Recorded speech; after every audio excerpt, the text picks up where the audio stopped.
Bro, the new manhwa is worth the chapters, I liked it and brought it to you, I'm sure. That you will also like because it has everything you want, an overpowered protagonist who doesn't hide its power and that it doesn't feel sorry for Shine NPC school, so leave a like. Sign up, if you want part 2 of this manhwa here, which I'm sure is. And at the beginning of it all, in the middle of a festival, several people are applauding a hero who is entering the city again, wishing him long life and hope. He has 2 brothers. They run and the girl presses her sister saying that they should go quickly, saying that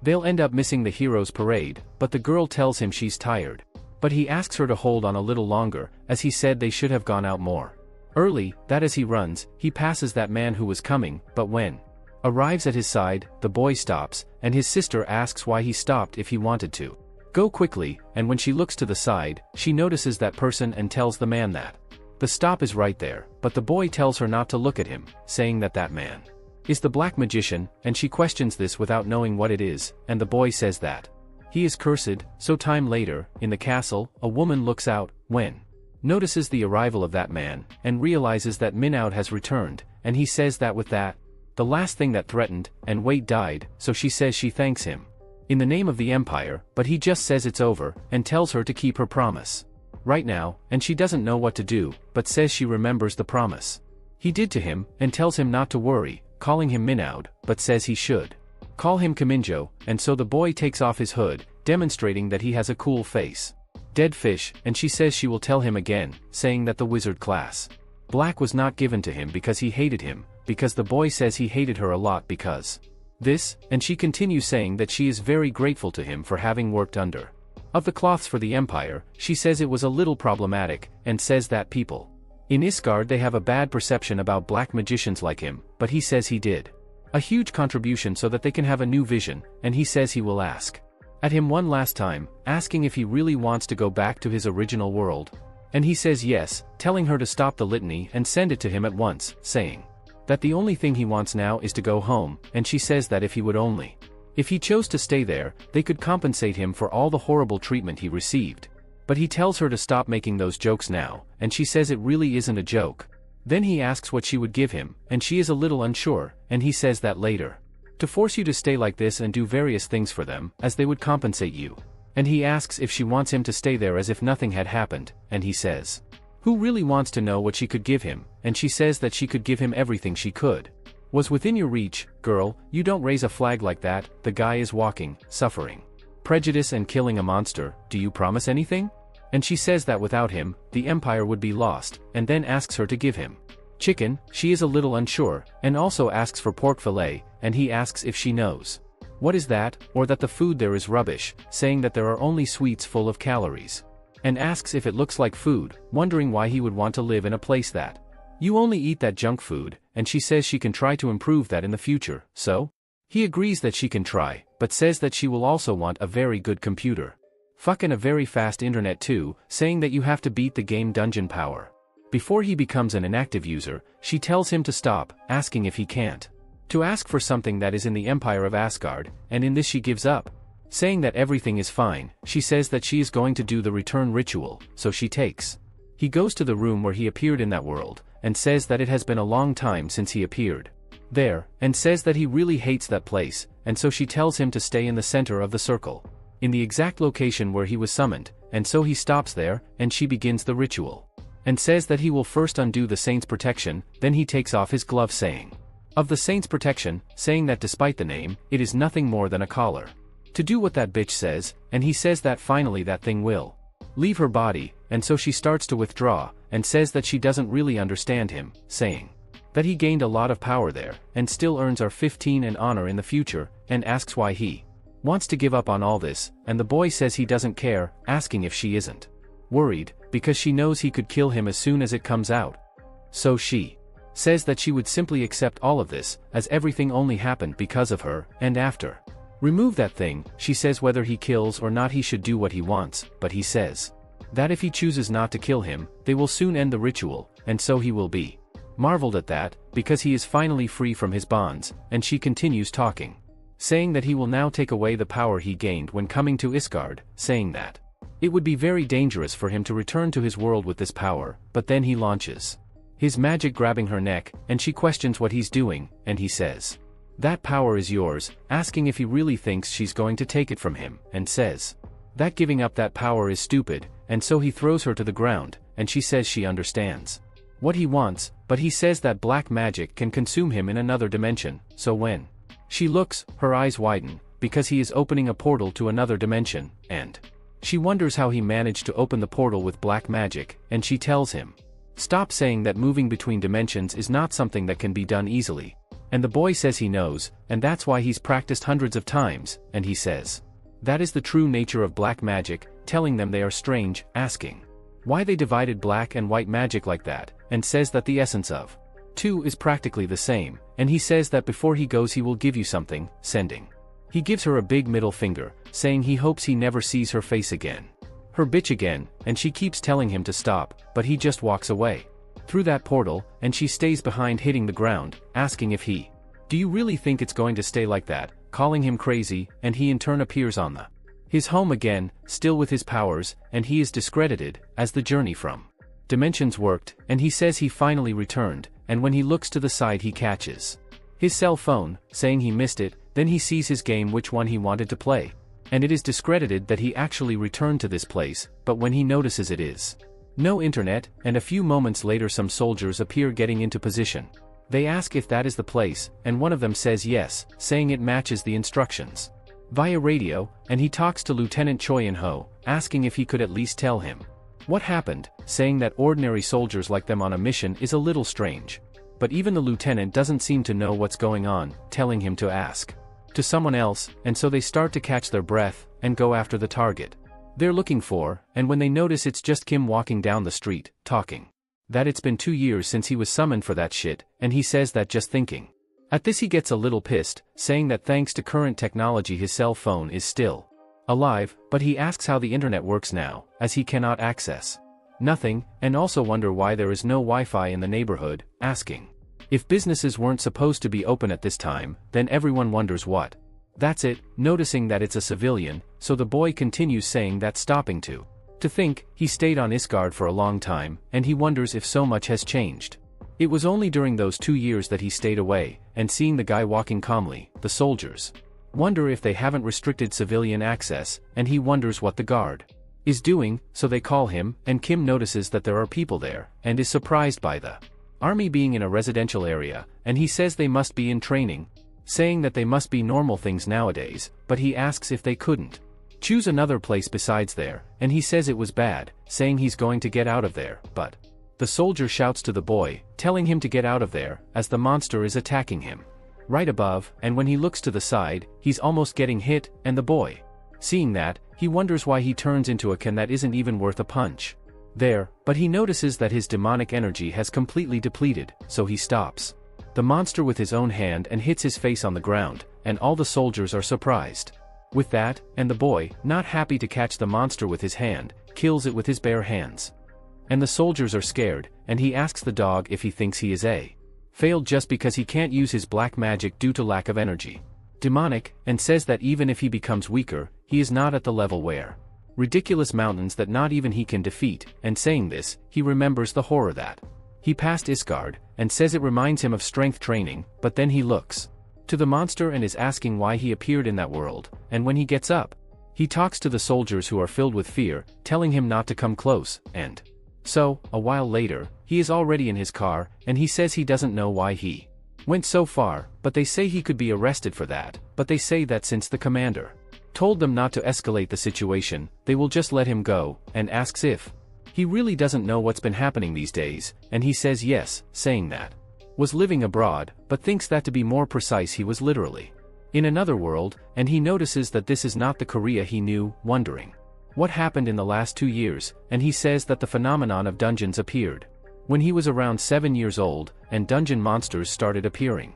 in real life, and he says he remembers the soldiers beating them like now, and he says that with the emergence of dungeons, superhumans called Awakened appeared, and he talks that they had abilities that surpassed the level of normal humans, as which joined the Hunter Corps that had recently been established at the base military, and completely exterminated the monsters as soon as they appeared, and then before he was invoked by that accursed saint, Korea had no risk of suffering harm in civilian areas, so he ends up taking note of someone while thinking about the damage of a power fighter. Wondering if the server went to hell, and thinks not, asking what the point is. To go through so much if he doesn't have to return, and he starts to get desperate. Because he really wants to play that thing and thinks that the internet is horrible, and in this case, the soldier next to him thinks that the whole world is a mess, but he wonders if he doesn't know anything because he just came back from abroad, saying that this is very suspicious, but he says they won't get involved, because he's sure he has a good story, since he managed to kill the animal with just his hands, so Kim says.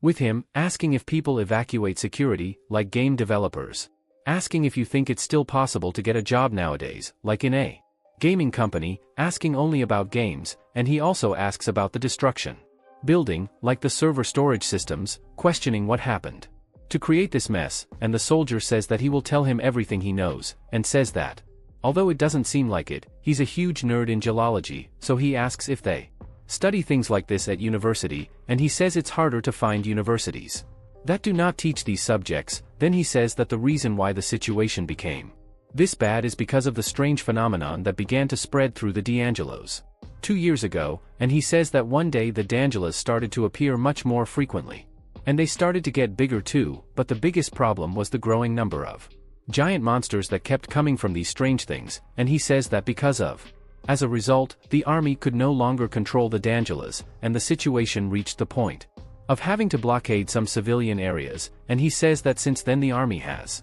tested different methods of resisting, but they are outnumbered, and while those who there was he can only be worried about the gaming companies, and the soldier questions how old he is.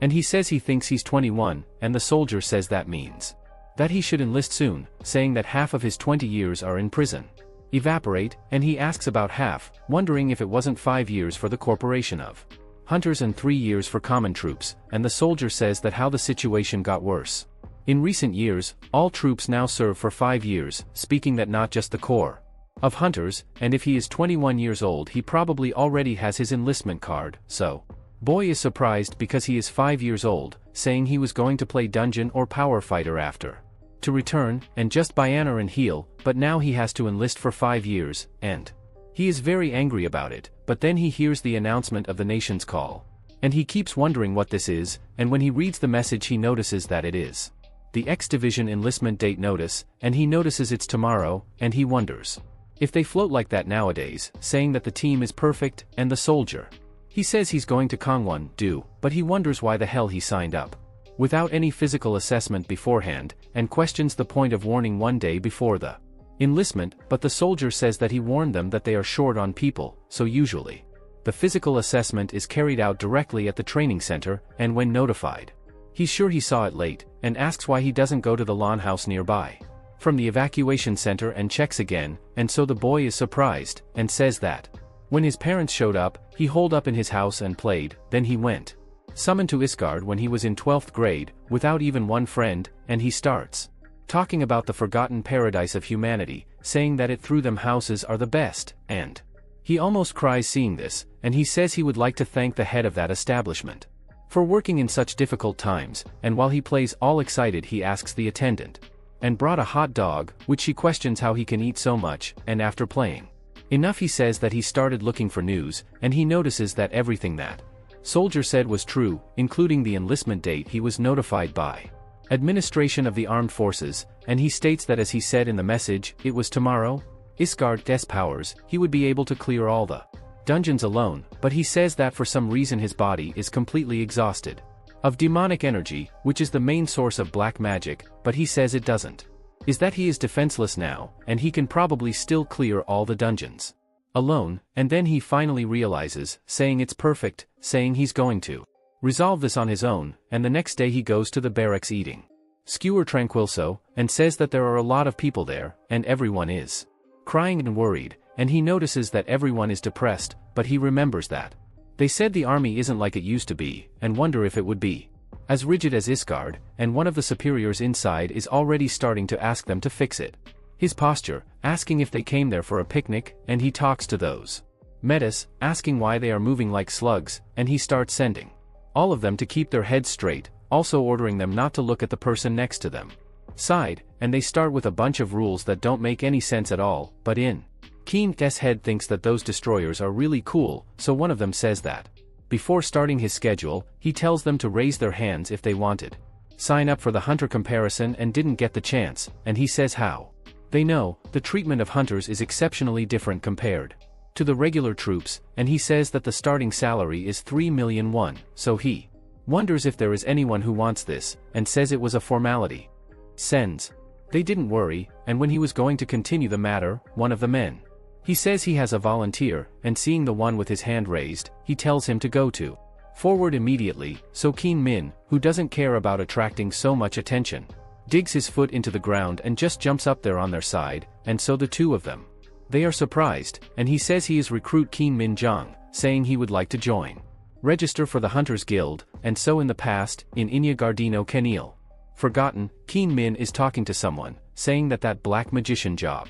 does not end that confusion, and he says that there is no worse character, saying that even though he has insane abilities, if he runs out of demonic energy, everything will be in vain, and he says that it's not like it would restore naturally like that of wizards. Normal, so he says he has to put it on regularly when defeating monsters with energy. Demonic energy, and he says that obviously, replenishing demonic energy while using it is never enough. He says that since his image as a wizard is worse, it's not like he could find members to a group. Then he says that if he ended up running out of demonic energy while in a dungeon, he would simply be dead, so now he asks a question. Questioning what is the best method for the black magician to replenish his demonic energy. But no one answers, and he realizes that he has no one to answer, wondering if it's because they're all dead, and then a monster arrives, and says that in that case, the old dungeon boss could respond, and he's saying this to Arachnes, the boss hidden in the dungeon, so he asks why it appeared now, as he found it. She was going to die of boredom, and then she looks at all her dead children and starts screaming. He asks if that's her answer, and gives the spider a big slap in the face while she tries to attack him, saying that it's wrong, and he says that the answer is to defeat the monster at full strength, and this happened 645 days before he returned to Earth. And so in current times, the superior asks if his name would be Kim Min Jong, and he says yes, and he tells the boy that if he waits there, a corporation troop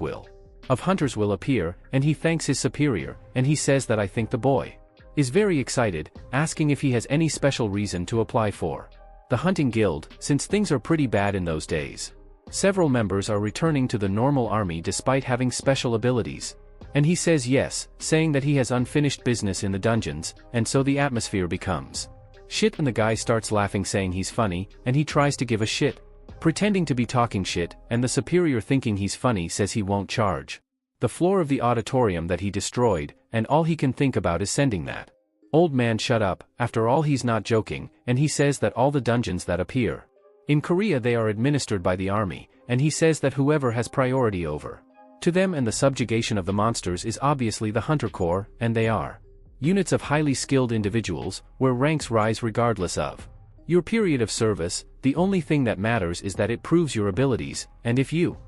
are strong you can climb without any limit, and he says that if he enlists in the corporation of the hunters he will be able to enter dungeons, and in this one he thinks he can clear most of them alone, so he is sure that he will encounter monsters with demonic energy. And when that happens, along with super fast advancement, he will get the ability to recover their lost powers, and this image that appears is purely imagination of Minjeo, saying that reality may be a little different, and while he travels, he thinks he can probably get 10 stars in 5 years, which is almost impossible. And he thinks he will clear practically every dungeon possible.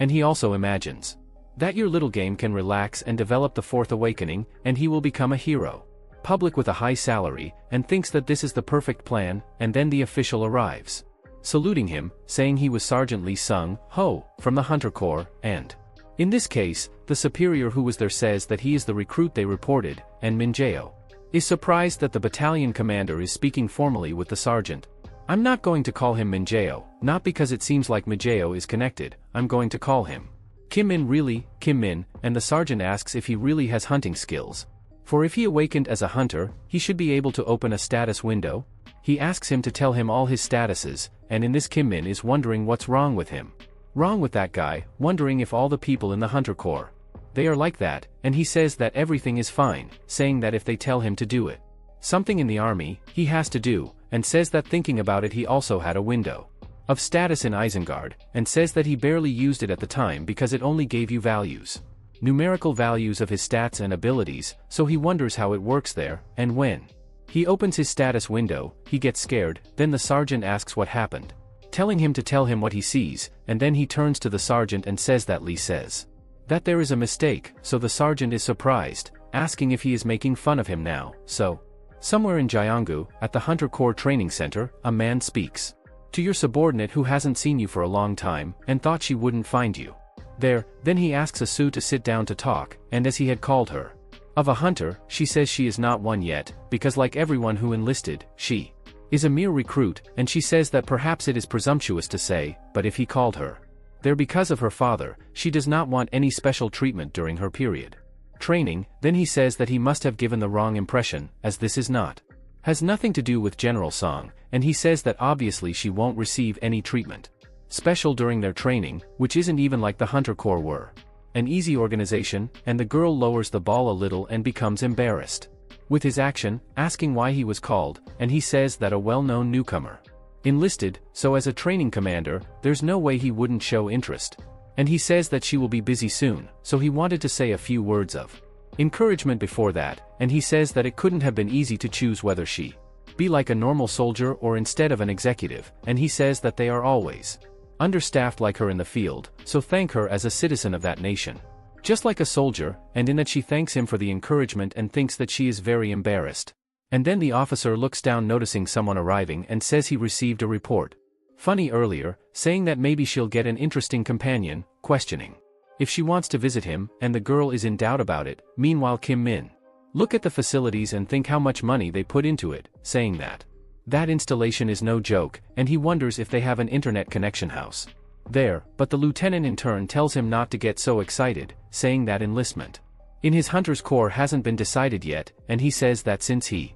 is a special case, he will test you himself, saying that if it weren't for the decision of the main office, he wouldn't have even dragged him there, and instead, he would have been sent to prison on the spot. And he says that when all the tests are complete, and he is confirmed to be a liar, he must be prepared to enlist immediately in the military police. And Kim Min thinks he's being petty about everything, and asks what is the test, and so he says that it is what is behind him, saying that if Kim Min succeeds, remove that 1 centimeter, he passes, and he says he will give him 10 minutes, and he thinks to himself that if the boy has any talent as a hunter he must prove it, and he says that that mineral is red stone, a byproduct that was created from dungeons, and it is not just incredibly dense and heavy for its size, it is also exceptionally Doru, and at that size he won't even tremble with a recruit.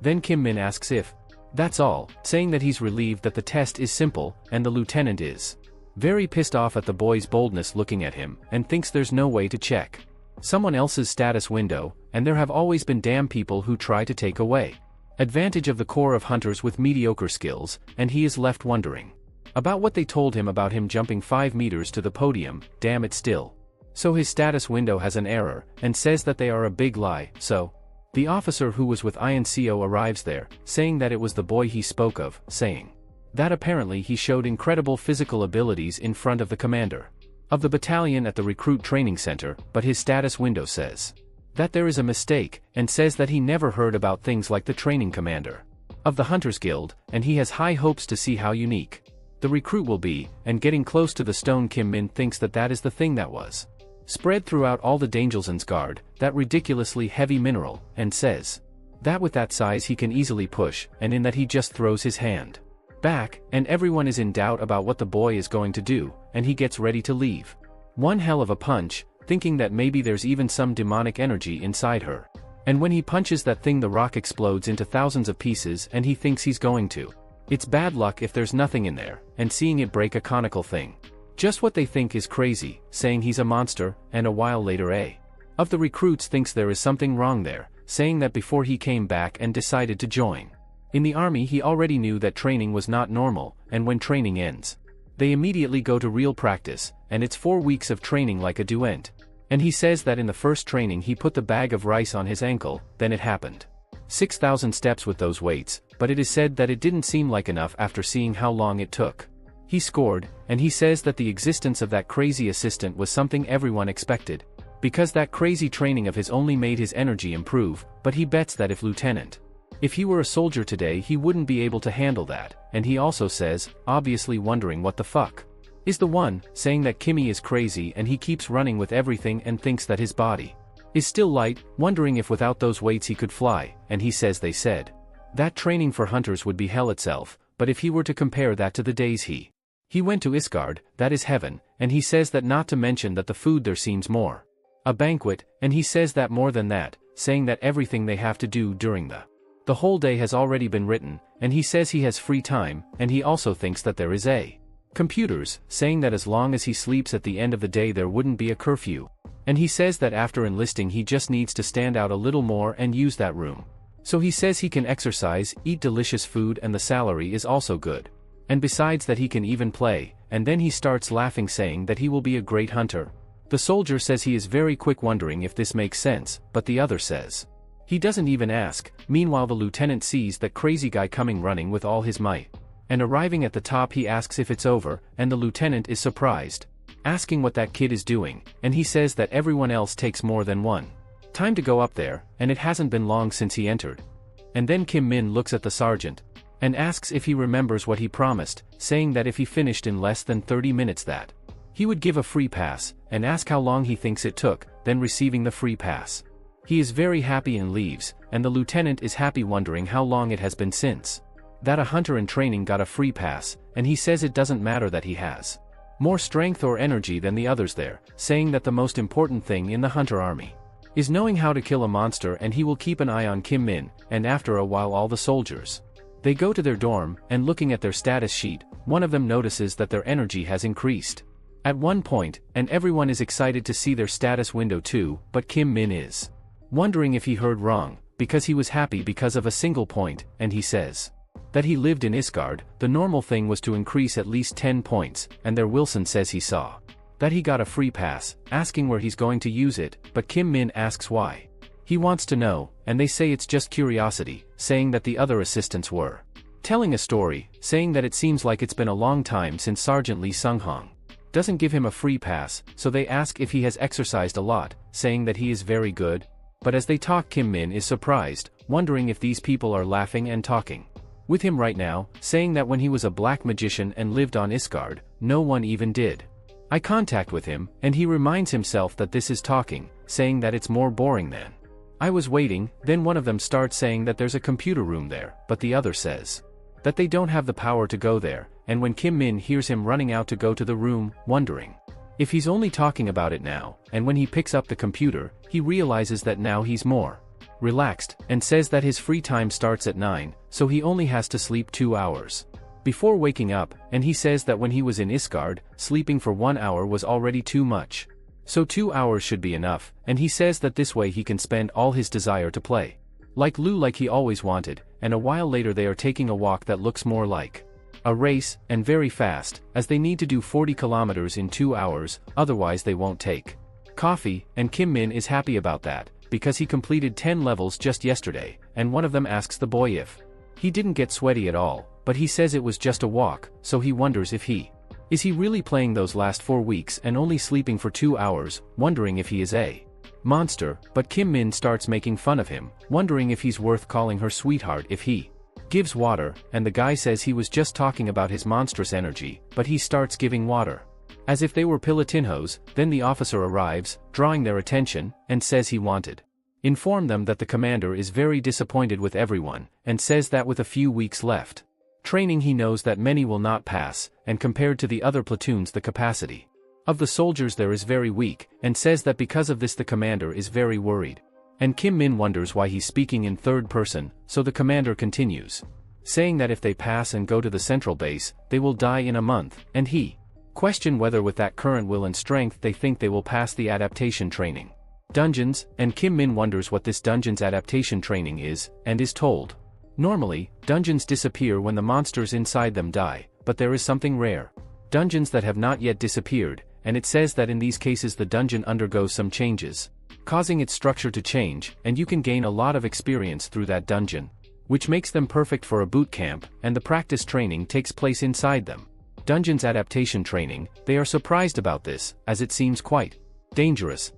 So he wonders what will become of them, and the commander, seeing that, thinks he can. Paying attention, saying that it always needs to be at that level, as they should be trained. Like in horse riding, saying that if they don't hold the cage firmly, they will definitely fall. But the commander tells them not to worry, as nothing bad will happen if they work in Doru, and he says that the soldiers who finish with the best grades will win a trip of 3 days and 2 nights, and he thinks that this will cheer them up, but no one is excited, and he asks if they didn't hear, asking if they don't want to travel, saying that it's 3 days and 3 nights, asking if they don't want to go and aren't excited, and he asks with those guys, asking if they think the same, that the army is hell, but what else? What strikes him is that only one person besides him seems happy, and Kim Min thinks that's quite cool. And sometime later, in front of the dungeon, they are surprised that it was her. And they question what they are going to do there, wondering if they are going to camp, but they almost are run over by a truck that is coming from the side, and in that truck appear several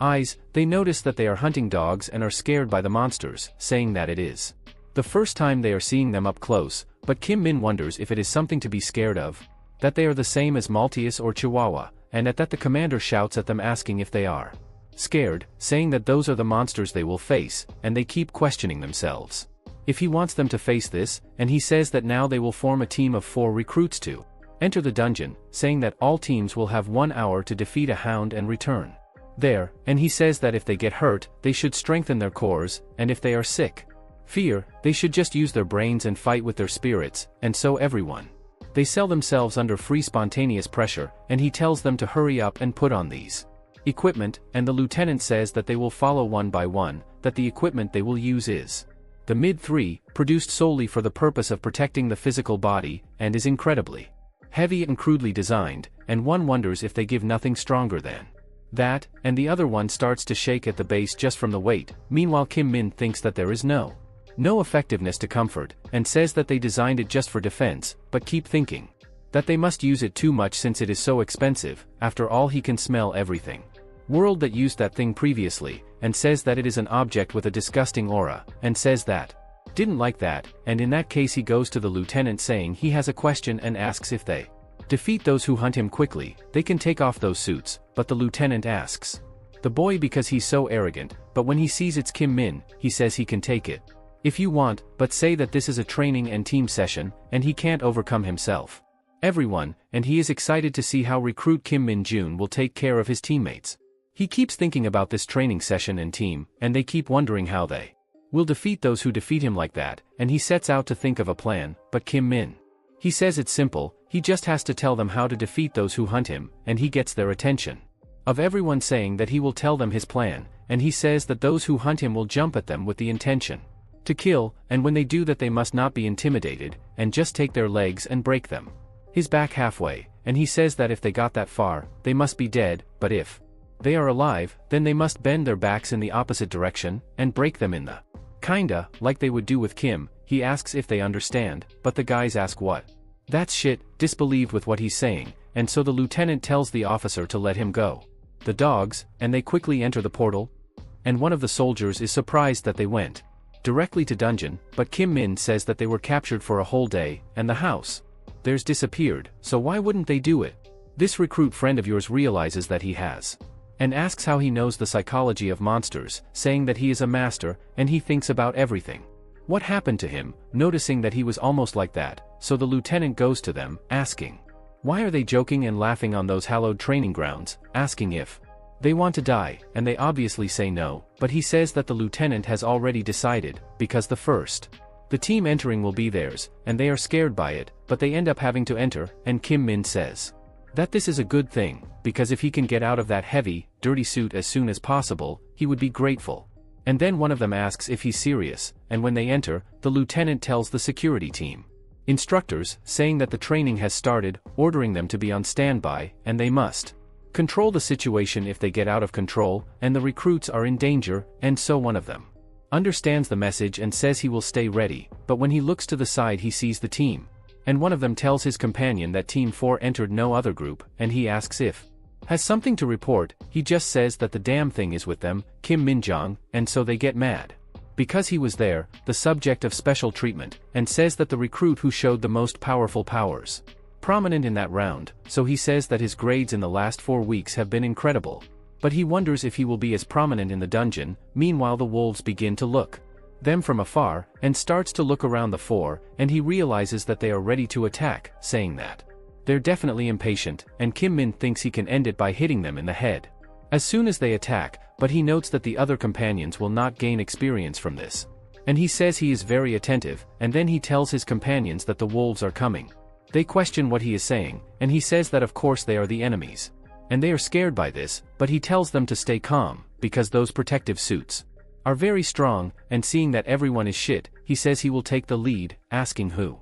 wants to come up first, that when the wolves approach, they separate into 3. 1 from the front and 2 attacking from the side, that the one who stays with Kim Min is defeated with just 1 punch quickly, and with that he falls dead to the ground, and the other one who was attacking his colleague goes directly to his arm, biting him, and he starts asking for help, and the wolf even. He looks to the side, noticing an approach, but he can't even do anything, as Kim Min arrives, kicking him, and he already falls dead, and he tells his colleague that if they bite him, they will have to fight back, and he says that the wolves will think they are easy prey if they are scared. This friend of yours understands this by calling him sir, and he asks why he is using the honorific, being that they are mates, and the boy apologizes, and he says that if it were a real situation, 2 people would already be dead, and Kim Min says they have more numbers. So they need to use that to their advantage, and he says that if they put pressure on them, they will be scared, so 2 of them go after a wolf, which is really scared. And he tells them to keep corralling him and wait until they lose attention.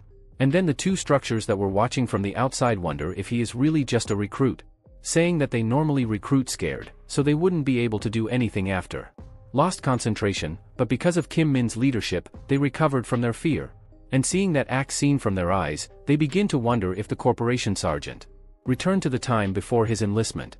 And they say things like this only happen in stories. But they say that anyway, he didn't just try to solve it with physical force. He used his leadership by encouraging and cooperating with his colleagues and team. So Kim Min received the highest grade, and the rest will only receive an average grade. So they go to him saying that they did a good job, saying that they can leave there. And one of them only now notes that there were instructors there, but Kim Min isn't signing up for him, wondering if he will receive a vacation pass, but the jealous lieutenant tells him to shut up, wondering if he thinks they'll talk about it, and Kim Min even makes fun of him, wondering if they were worried about recruits, saying they are too. Added, and he gets really pissed about it, but as they are approaching the portal, something happens and everything starts to shake, then they wonder what it is. And one of the instructors tells him to quickly warn them on the radio and also tell them to leave immediately, and then the recruits ask what is happening, wondering if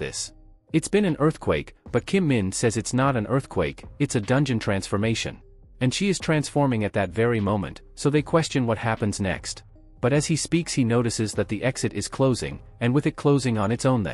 they start to get scared, but Kim Min thinks it's too late to leave now, and says that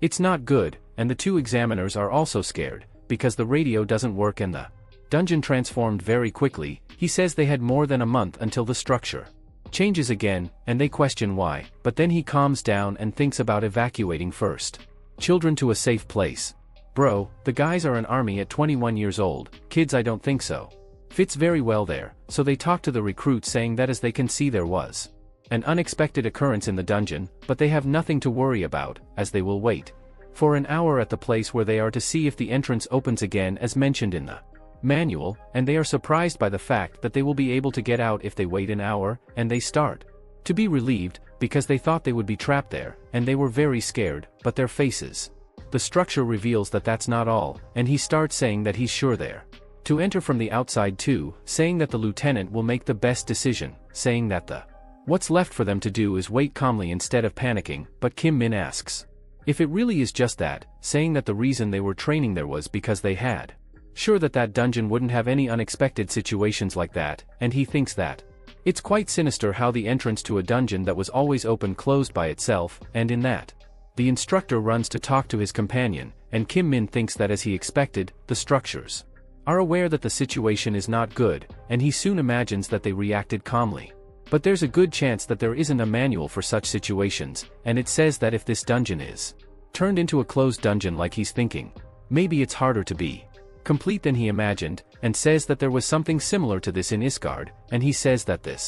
it's just a complicated situation, not the worst of them, since he's there, but the instructors on the other hand Side thinks that this is the worst case, saying that they are sure they already know, but that dungeon turned into a closed dungeon, and even the instructor starts to get scared, saying that that's the kind of closed dungeon, asking if it's serious, and the other instructor says there are two situations where the entrance to a dungeon disappears. The first is when the dungeon dispels, a situation where the dungeon naturally dissipates once it is defeated, and the second case is the closed dungeon, which is when the portal disappears once an outsider enters it. And he says that while they were in the dungeon, it turned into a closed dungeon. And that makes the gate's disappearance make sense, and definitely more than one monster will appear. And he says that the only way to get out of a closed dungeon is to defeat each of the others from her, and he says that this means that any chance of external assistance is non-existent. And he thinks that with 4 recruits who have no real battle experience and 2 instructors, they are going to have to clear that dungeon, and he thinks that what happened as expected, since he informed the situation for them, everyone was tense, and they don't know which monsters appeared. And if they unlucky, that really could be the end of them all, but he says it's not like they could stay still, because they have to keep moving forward while they still have strength. And he thinks it would be better if the instructors were fully equipped, because that way they will be completely annihilated even if they encounter goblins, as it will take 10 minutes or so to defeat just one, and he says that the most realistic plan with the highest success rate would be to use the protective suits that all the recruits are wearing, but he gets kind of reluctant to wear those stupidly heavy and dense costumes, and he says that if they wear defensive capabilities and place recruits at the front, instructors would be able to defeat the monsters as they endure the attacks, but he thinks those women trusted them and managed to endure the exhausting train so far, and use the newbies as a human shield when they are his veterans would not be something his self-esteem would allow. And as they walk, one of the recruit continues walking when Kimmy notices something, so the instructor asks if there is anything problem, and then they hear a loud noise, and when they look at the instructor, he is in agony. And he falls to the floor drooling, and the other instructor proposes to go to him, but Kimmy tells him not to go. Even if he goes now there is no way to save him, and the other also falls to the ground in agony. And he tells everyone to stay back, because if they get any closer they will suffer the same fate. At that he thinks it's nothing serious and they just fainted, and says he's not surprised, saying that he knew he smelled something familiar, and he caught the 2 instructors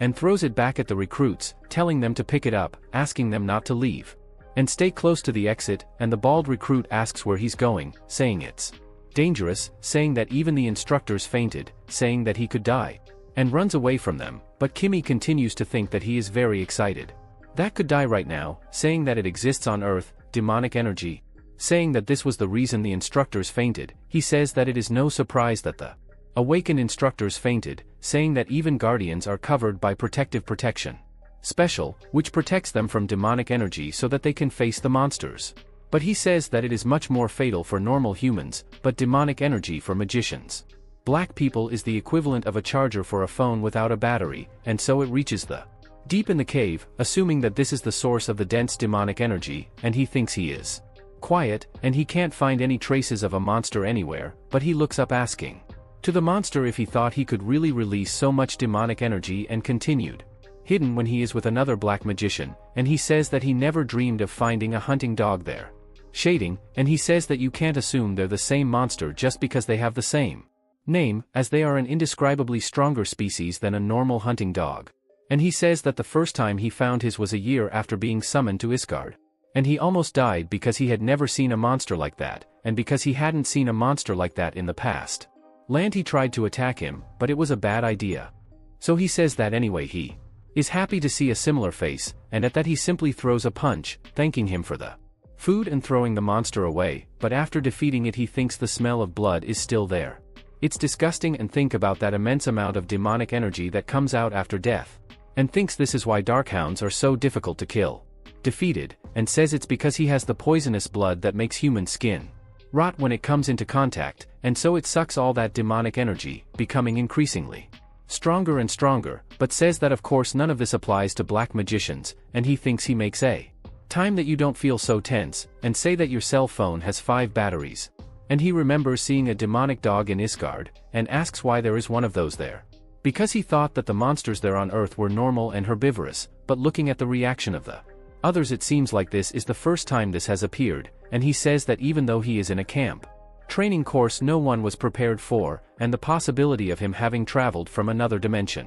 It doesn't exist there on its own, and he says that to make a dimensional portal you need be on the same level as him, and he says that unless the person is a saint who can use the power of God, it's not something anyone can do, and he thinks it was no big deal. Asking if he's exaggerating, but he also wonders where his body is, because he needs evidence for his report. Then he finds the monster lying there, and a while later the instructor wakes up to all the cadets calling out to him, and they are surprised that he is opening his eyes. Until the guy gets up shouting no, all scared, asking if they are okay, if they got hurt, but they say they are fine. The problem is that Kimmy entered the dungeon alone. He is scared by this. They tell him everything that happened, and he is surprised that the recruit had decided to act alone like that. They say that's it. He says that acting alone in a situation as dangerous as that is completely unacceptable, and he says he will punish him immediately. But he asks if he has the right to say that now, as he was the one who failed to protect everyone. His students. He says that this is not the time to think about nonsense like this, saying that he has to prepare a rescue for Kimmy and Jong. But then the recruits ask the coach to look ahead, and they miss Kimmy coming with a monster of his things, wondering if everyone is okay, and the trainers are surprised that it is a monster from the dungeon, but they say that the appearance his is a little different, but Kimmy says he looks the same shit to him playing the monster on the ground, and they are surprised that it was that monster that knocked Eddie down, so they ask if Kimmy captured it alone, and say that if he was the one who defeated it, that means that he is the strongest of everyone there, but they tell them to stop thinking nonsense. But while they argue, the gate opens again, and the instructor calls Kimmy asking if he was the one who defeated. And the kid doesn't even need to say anything, and the instructor understands, without the kid even needing to say anything. He asks the other instructor to take the others out first, as they will go soon after. And so he stays with the boy, saying that as soon as he leaves he should go directly to the commander and report in detail what happened there, and the boy says yes. He says that he can say everything, and not forget to say absolutely nothing, even incompetence from their coaches, saying that they were bullied and were unable to protect them. And he honestly doesn't even know what to say without sounding pathetic, and says that anyway. He passes it to him and everyone is unharmed, and thanks the boy again, but Kimmy thinks it's strange see him like this, and he says that finally, he has to admit his mistakes, and tells him to come back soon. And he says he doesn't even know what he's going to report since he was unconscious, and he says it was a bad time to sleep, and Kimmy, thinking that his last week there will do what he said, then wonders if he should go, but before he can leave his status screen appears on his front, and is told that the error has been fixed. He is left wondering what the status screen is talking, and he says that that shitty system never helps anything, and he says that it's the same system who threw his bag into that world, and while he was talking the status screen fixed himself by talking his name, saying that he worships Rumi Nona, founder of the doctrine, strength 60, agility 60, energy 60, mana 10 and ability gained from corruption UE, and he says this is strange, asking what that is, and he's wondering what that shit is on the status screen, about worshipping to Rumi Nona, saying that Rumi is a character from Dungeon Power Fighter, and when he became the most powerful wizard in all of Esgid, he tried to get rid of all the fanatics who kept me saying it was a lie just for fun, while everyone continued to follow him. They saw in his status that he loves Rumi Nona, asking what that was, and he says he already has someone telling him to leave him alone, and he says that the number of fanatics for him has decreased. But it seems that he has become the weakest, and he says that his status has dropped too much, and he thinks that since that he returned, it seems that some of the demonic energy he had is gone, and he says that it was already prepared for the penalty of travel between dimensions, but even in the skill list only had one, although he is disappointed that even her level has decreased, and says that in this level the effects of corruption probably suck, and he starts to think that he himself seems even a character in a bad story, saying that he feels so bad that he wants to vomit. And he thinks that this way it will be difficult for him to achieve his goal, but he says that in Esgid he was also nothing and ended up becoming the best wizard of all time. And says that in any case he has already reached the highest level before, so there is nothing that he can't do it again, and says that now he needs to rethink these objectives, saying that the game development company is stopped because of the monsters and he has to get his forces as quickly as possible, and he thinks he will get emotional, saying that this isn't so bad compared to when he arrived in Esgid and had to put up with all that, and he just thinks that the gaming company must wait for him, and so that day the entire training center was dungeon portal they were training in closed, and their superiors failed in dealing with that. Besides, a new monster that defeated the trainers was discovered, and the only soldier in training dealt with it, and because of the number of abnormal circumstances He probably should have gotten a badge for the incredible feat, and the soldiers who should have are not taking advantage of the last free week before the call up, and one of them says that they are screwed, wondering how long they will have to wait, saying that the last week training session is finally over, and one of them says that he is watching television thinking that this is a waste of time, so they talk to Bald, asking if it's true that Kim Min killed the new monster alone, and he says that he was huge, saying that compared to a normal dungeon dog was gigantic, and at this they are surprised, wondering if Kim Min is going to become a sergeant in less than 2 years, but one of them says no, saying that he has promotion for hunters is very difficult, and they say it takes 5 years or more to get a promotion. And if you don't succeed, the corporation ends up discarding you, but someone else questions whether it's true that some hunters become private security guards for the government, and they say that this is sad. And so a while later, Kim Min goes to his superior's office and sees the commander unable to apologize in that room, and then the commander's superior says he can go now, and when the guy leaves, he talks to Kim Min, who was the one who took care of the accident that occurred in the dungeon, asking which is his name, and he introduces himself to his superior. Then he says he gets straight to the point that he named Kim Min because he has something important to say, naming him as the best soldier in the world training camp, and so he says he has an offer to make, asking if the boy would like to listen, and in this the commander alone begins to see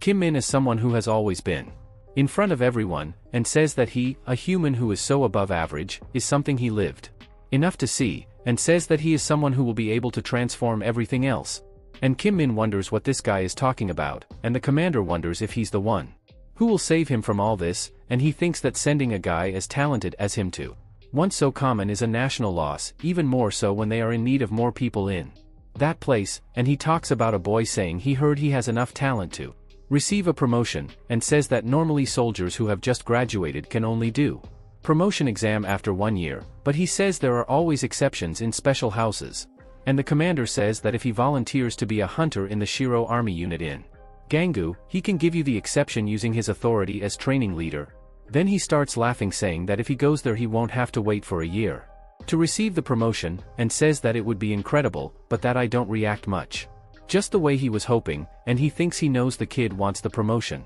But he wonders if he ended up forcing it when he talked about Shiro, and thinks that maybe that exception about the promotion isn't enough, but the boy keeps thinking that if it's Shiro, he thinks about Division 104's Invincible Hunter Unit, saying what his colleagues said. That there is a place they never want to set foot in, that they said it is very cold there. The snow is dense and it snows almost every day, and he says that the dances there sometimes explode, appear out of nowhere, and he needs to be on the front lines, and he ends up thinking that this is great, saying that it doesn't really matter where he goes, he just needs to climb his rank quickly. And he says that this exception is a pretty crazy option, and says that as it is an area where dungeons explodes, that would be the best thing for him, and he says that a quick promotion is essential for his plan, so he thinks that the higher his rank is, the more doors will open for him. And when the subject is about rank, there is nothing better than dances, and so the boy says, "Who goes?" And the commander almost doesn't believe what he's hearing, and the boy agrees to go there. For example, later his friends start crying when he says goodbye, saying that when he has in some free time he must call him, and his friend asks him why he chose Sheruan. Even more so, a place that no one wanted to go, but the boy says it's not because everyone avoids it. The place he would go bad, saying that they will never understand, saying that his life goals are also pretty crazy, and even though your friend complains about whether he wants to reach level 100, but he says he's already at level 30, so 100 isn't a big deal, so they notice that the boy thinks like a crazy person, and after even the loudest of him is gone, he's left alone. And a big army jeep arrives to get him, and when that person gets out of the jeep, it's a gigantic guy looking at him, and he says he must have waited a long time. But he says he was late because of the snow, but the boy continues seriously saying that there is no problem, and thinks about the snow, saying that the month has barely started and it's already snowing there, and his officer few ideas, he doesn't even care about him, saying that they are going to leave right now, telling him to go up to the back of the truck, and Kimmy can only think that the guy's posture is really good,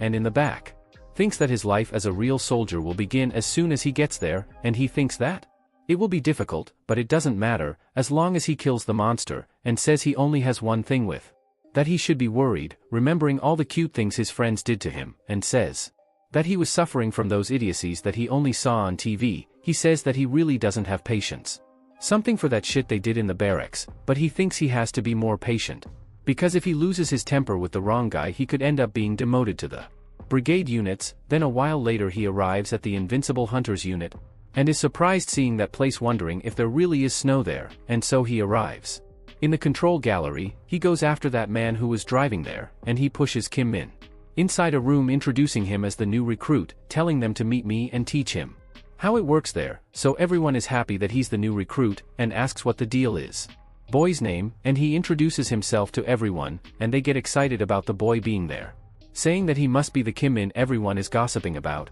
the guy who killed a monster. New alone, so they tell him to put his suitcase away, throwing the stuff everywhere, and he's already left. A bit of a goat, thinking that those guys don't seem that incredible, because it's more like if they had found a new toy and pretended to be innocent with those faces. Then they say that with his excellent grades in training camp, he could have gone anywhere, but they question why he chose there, and he says he can grow fastest on the front line, and he went there precisely to climb the rankings quickly. And they are a little surprised by his response, and say he is crazy, and I fall out of love. And I'm already asking if he has a sister or a girlfriend, asking if he has a photo of her. That he answers no to both questions, and then the guys get a little mad, calling him of a talent show, and he thinks about it, wondering if this will be enough to leave those guys alone, and in this he proposes to present the talent of doing push-ups with just one finger, and then the guys get pulse, questioning if he thinks they have talent, saying that they do this almost every day, but his friend tells him to stay calm and let the boy show him what it's like.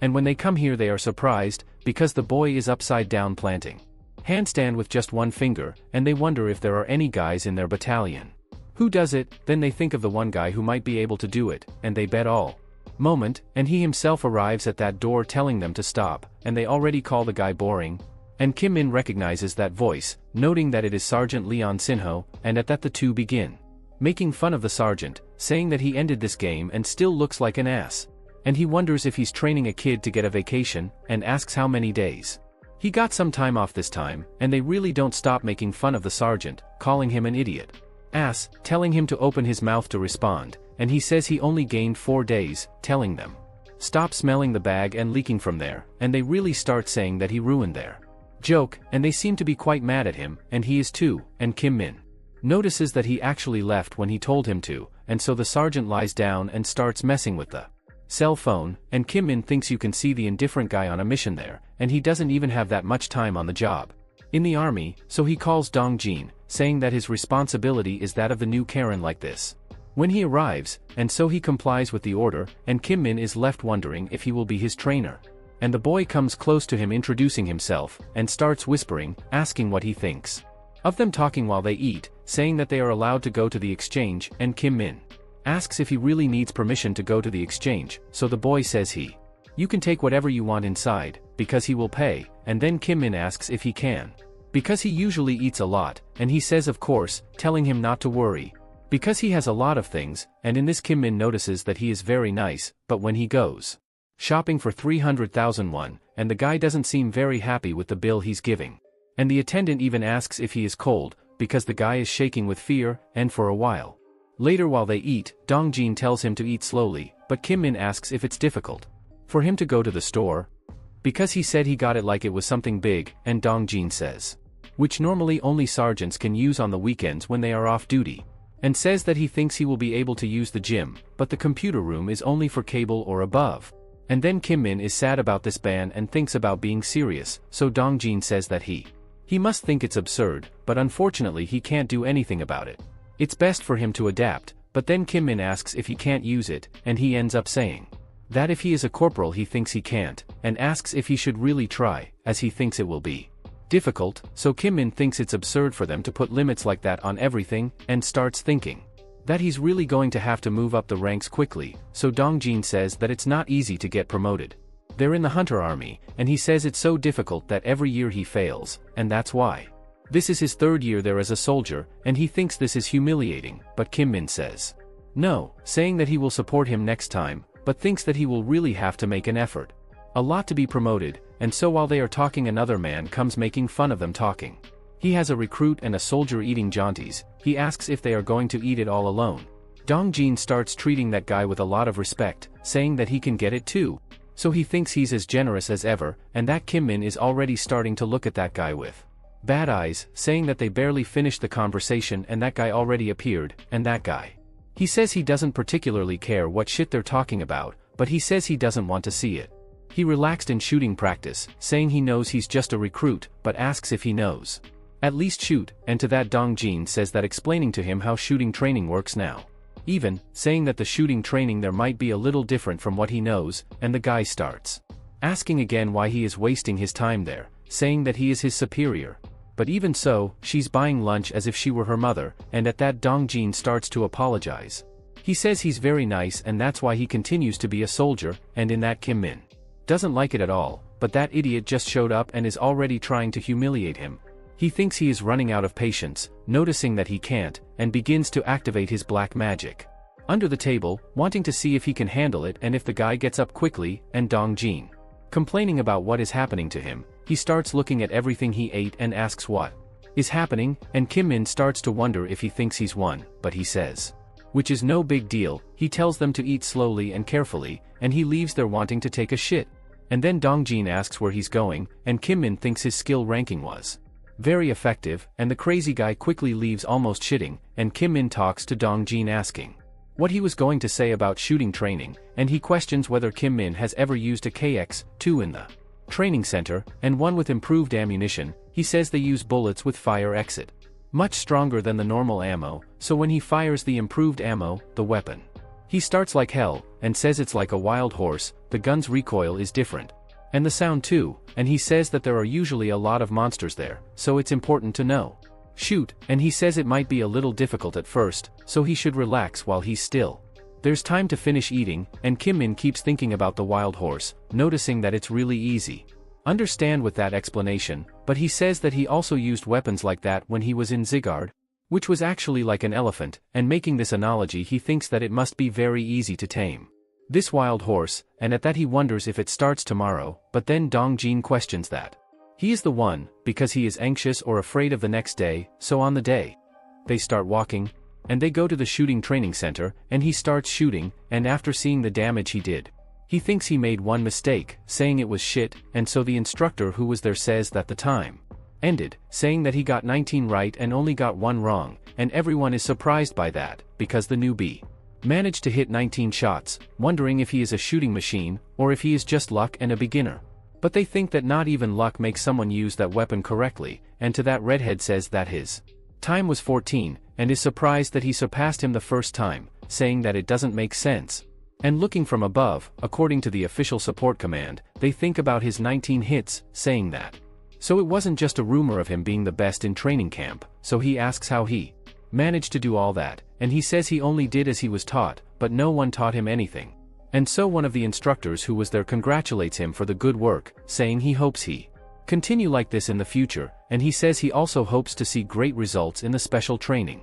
afternoon shooting, and he keeps wondering about this training, and Red is surprised that he barely and go do this training, and then ask the lieutenant if it wasn't too much for him. But the lieutenant says that they must actually be jealous of the guy, but Kimmy asks that it gets long enough to turn red with rage, so even if Gwansik has gotten very angry, Sung Ho asks if he told him something, and he says no, asking for Sung Ho to let it go. Then he says he's going to do it anyway, so it's already late. That Nin Tun rolls to Donjin and his sergeant gets him a special promotion, and the kid says yes, saying that he was also a soldier, but he excelled in the test and rose 2 patents, but he says that this testing system for special promotion does not exist. More, saying that they did this because one of the sergeants wants to see the promotion received. Special ended up getting hurt in a dungeon, and Sergeant Liang honored himself and was the last to receive that approval, and Kim Min notices that he will not have the opportunity to receive the special promotion, and the boy says there is a way, but rescuing civilians in situations emergency or have a good result subduing mons of a certain amount, and says that you can't really know, because there aren't many rules for that. After all, only some people got special promotion like that, and Kim Min says he understands, but it's thinking about being without rules, saying that it then depends on the commander's judgment, saying that no matter how important a promotion is, it is not always an opportunity. It will fall from the sky for this, saying that in North Korea, the army was destroyed, so there are many coming out of the north and going to their front line every day, which he says he only arrived 2 days ago and he's a recruit, so you can understand. But he wants to get a promotion soon, and while Kim talks about how hard he's trying. He's going to be promoted soon. The boy thinks he could open a portal there, and when he finishes wishing this shit, a signal is rung. He doesn't tell the room commander. Is issued, saying that they are in an emergency situation, saying that a group of bats Meads have appeared at the oil depot, and everyone nearby must run to the warehouse and help install a protective shield. And hearing this, the psychopath Kim Min is all happy, wondering if it's serious. Then he talks about the bats Meads, saying that they are a bat-shaped monster the same size as a child and who lives in a group, and playing because of their size and strength, they are not dangerous. The problem is that they can shoot fireballs from their mouths, and the fact that they appear right at the oil depot, it means that it is an emergency in which that place whole thing could end up exploding. So they start to wonder how many of those bats there. While those two soldiers try to stop, one of them was saying he's going to kill all of them, but another asks if he is crazy, questioning if he doesn't know and that he can't shoot near the oil depot, saying that if the two shoot and the bats spit fireball, everything there will end up exploding. So another questions if they should stay just looking. This friend of yours says that they haven't gotten very close to the warehouse yet, so they'll just keep an eye on it, and he'll call for help, and as soon as they arrive, they will put the dark of protection. But anyway, they still have to protect the place of any and all contact with fire. After all, a very large explosion can happen, and so the two of them become desperate, and they certainly don't know what to do. After all, since they got there, none of that happened. Then crazy Kimmy appears, saying that will get their attention, so the two soldiers are surprised that the boy is there, but they question what he thinks he will be able to do without any equipment sending. He comes back right now, and Kimmy thinks about the equipment, wondering if it's time to worry about it, saying that your concern now is to get a promotion using those animals, and he talks about the title, the recruit who took care of an emergency situation alone, and says he will monopolize that situation and get that title as a bonus.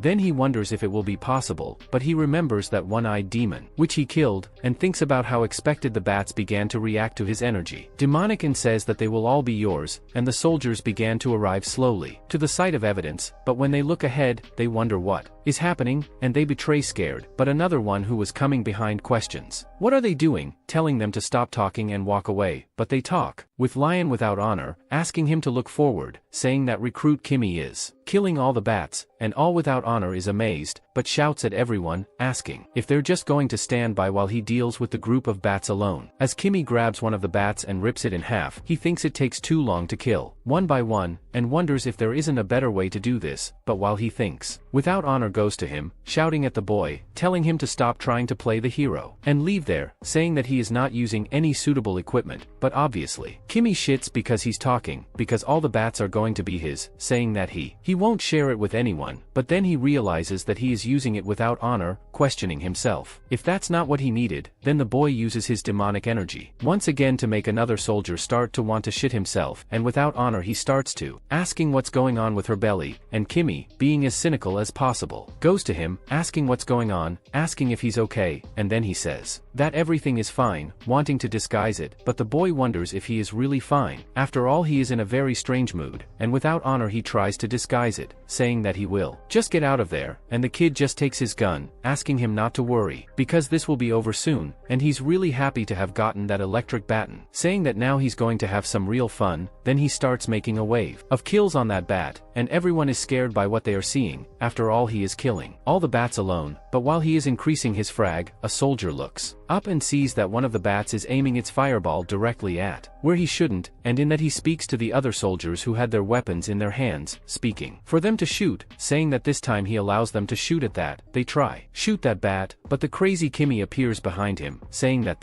it's not a good place to play with fire, so kill the animal before it can do it anything. And the soldiers down there are wondering how he got there above, and they also wonder if anyone has any idea how many they have killed, and in that, they finally activate the protective shield, and order a check if all the deposit points are protected, and after gathering all the bats, they question what they should do with that, and in that they call Leon without honor, questioning where those bats came from, saying that they couldn't detect any of them on radar. While he is asking about the report, he starts to smell a strange smell coming from Leon without honor, still from the magic of the protagonist, and he also questions if they electrocuted everyone. The bats, questioning how many of them are there, and dishonorably says that what appears to be 30, and thinks that the commander is very busy, and he went there just because of the smell, and it is said that even if you are not combat specialized, an operations captain should guide the fight. But he appeared after everything was over, and without honor he thinks with his, "Are you sure he wasn't looking at the radar in the control room?" And in that, the braggart commander questions whether he was the one who electrocuted all those bats, saying that he will talk about his achievements to the commander, but without honor he speaks directly that it wasn't him who did it. But then the man is surprised and asks who it was, wondering if there is anyone in that unit who knows how to use an electric prod besides him. He says that those bats were not killed using only the electric baton, saying that a single person killed them all with his own hands, and asks him to put that in the report, and in this the commander questions if he is trying to make fun of him. After all, it is hard to believe that one person tore up all those bats by himself, and besides, if it wasn't your honor who did it, who else could do it? And that's when Kim gets there, speaking to his honor, saying that he came to return the electric baton that he lent him more early, but then he says he dared too much with the stick, wondering if he overdid it. So the next day the commander asks Kim to be honest, asking if he had already listed before, but the boy says no. But then the commander asks if he did something before all that happened, but the boy says no again, and the commander says that since it is like this he should not do anything reckless like what he did yesterday. He says the boy was lucky this time, but hunters like them never know the day tomorrow, and Kim and me thinks that luck or not, he will continue in that battalion. And the commander says that as he knows, the hunter division is special, and its difference. For normal troops there are only 4 battalions that fight like them, and he says that every battalion within the control of that division has a small number of hunters from the entire army, and Kim and me thinks it's obvious that it's not just anyone who may be a hunter, but wonders why he is saying all this out of nowhere. Then the commander asks if he knows the reason behind all this, and the boy shows that he doesn't know, and the commander says that it's because, unlike common soldiers, all of them there are special, and it says that of course not everyone there goes to the line from the front, and they have soldiers specialized in administration, some monsters, tactics, combat and the like, but the boy remembers that commander who doesn't seem to be good in nothing, and the commander in front of him says that this is how things work there, and hunters are promoted based solely on their skills and performance there. And Kim and me says that when the commander called him, he thought he was going to hear something good coming from him, but one wonders if that is just a sermon, especially when he did it something good, and the commander asks if he was expecting to be called that morning, and tells Kim to pay attention to me, saying that on that day, the hunter who killed the most, the monster in the 104th Hunter Division is coming, and in that the rather evil-looking madman gets out of the car, and the commander says that he is coming to visit his battalion, and so everyone in the battalion gets ready to receive that guy, and when he greets there he is honored. He questions if it was the boy who led the situation that happened yesterday, saying that he did a good job, and so the boy, all stiff, thanks him his praise, and everyone around says that just his eyes are enough to lash out. But Kim, in me one begins to wonder what the level of strength of a hunter who already has 2 stars, and with that he quickly goes to Kim and me grabbing the boy's hand, and he noticed that the guy's handshake is quite strong, but to relax him, Proto's back, saying that they can rest, and in that he questions the colonel if he knows where the medium bats came from that night, and he says that yes, saying that it was confirmed that they came from Umoa 1.2 kilometers north of that unit,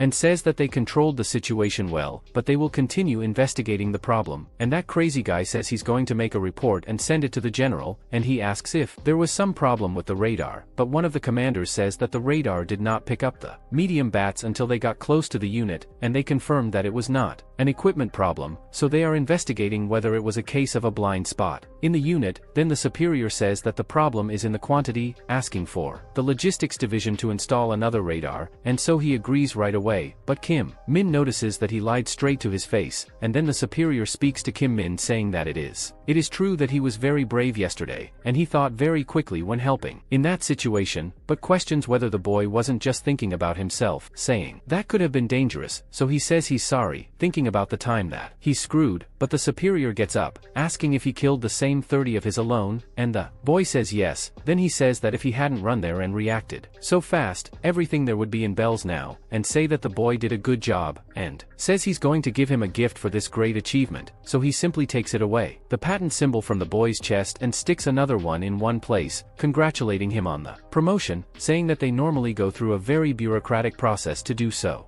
but he deserved what he got, and the boy simply thanks, and the superior asks to give him 2 nights and 3 days of vacation vacation, and Kim Min thinks he never thought he would get all this with a promotion, wondering if you'll be able to take a vacation, thinking that this. It's getting really interesting. As they leave the room, one of Kim Min's superiors talks to him, saying that he just arrived and they didn't even talk properly, but the boy has already achieved very good things, saying that he will receive many compliments thanks to Kim Min, and in this one he asks if this is the first time the boy has been home since enlisting, asking what he's going to do out there, and so the kid just goes out super excited, saying that he's going to enter the computer dungeon, and he says that he even had to go home, but there is no internet there, so he will spend his 2 nights and 3 whole days in that place. But as he enters the establishment, a man who appears to be drunk speaks to another who was sitting, asking why he is there. Then the one sitting down asks what he wants, and he asks his brother to be quiet, because that shitty soldier will listen to them, and he says he needed to go into that cave and do his work for there, and he questions why they don't let him do it. After all, he even managed it, an authorization, and paid for it, but his brother says they went in there and took it, total control of the area, and they say there is a poison in that place, which he says, this is giving me a lot of headaches, saying that it could be dangerous to go in there. But in this, the hothead says he just has to put on a gas mask and go in, but then Kim Min asks where they are talking about, and they both look at each other quite scared, and already, some time after apparently getting information out of them, he arrives somewhere else, next to a small truck. The driver asks if he is going to get off right there, and the boy says yes, saying that it has already helped him a lot by bringing him there, and when Kim Min thanks him, the driver says he's sure the army guys are going to block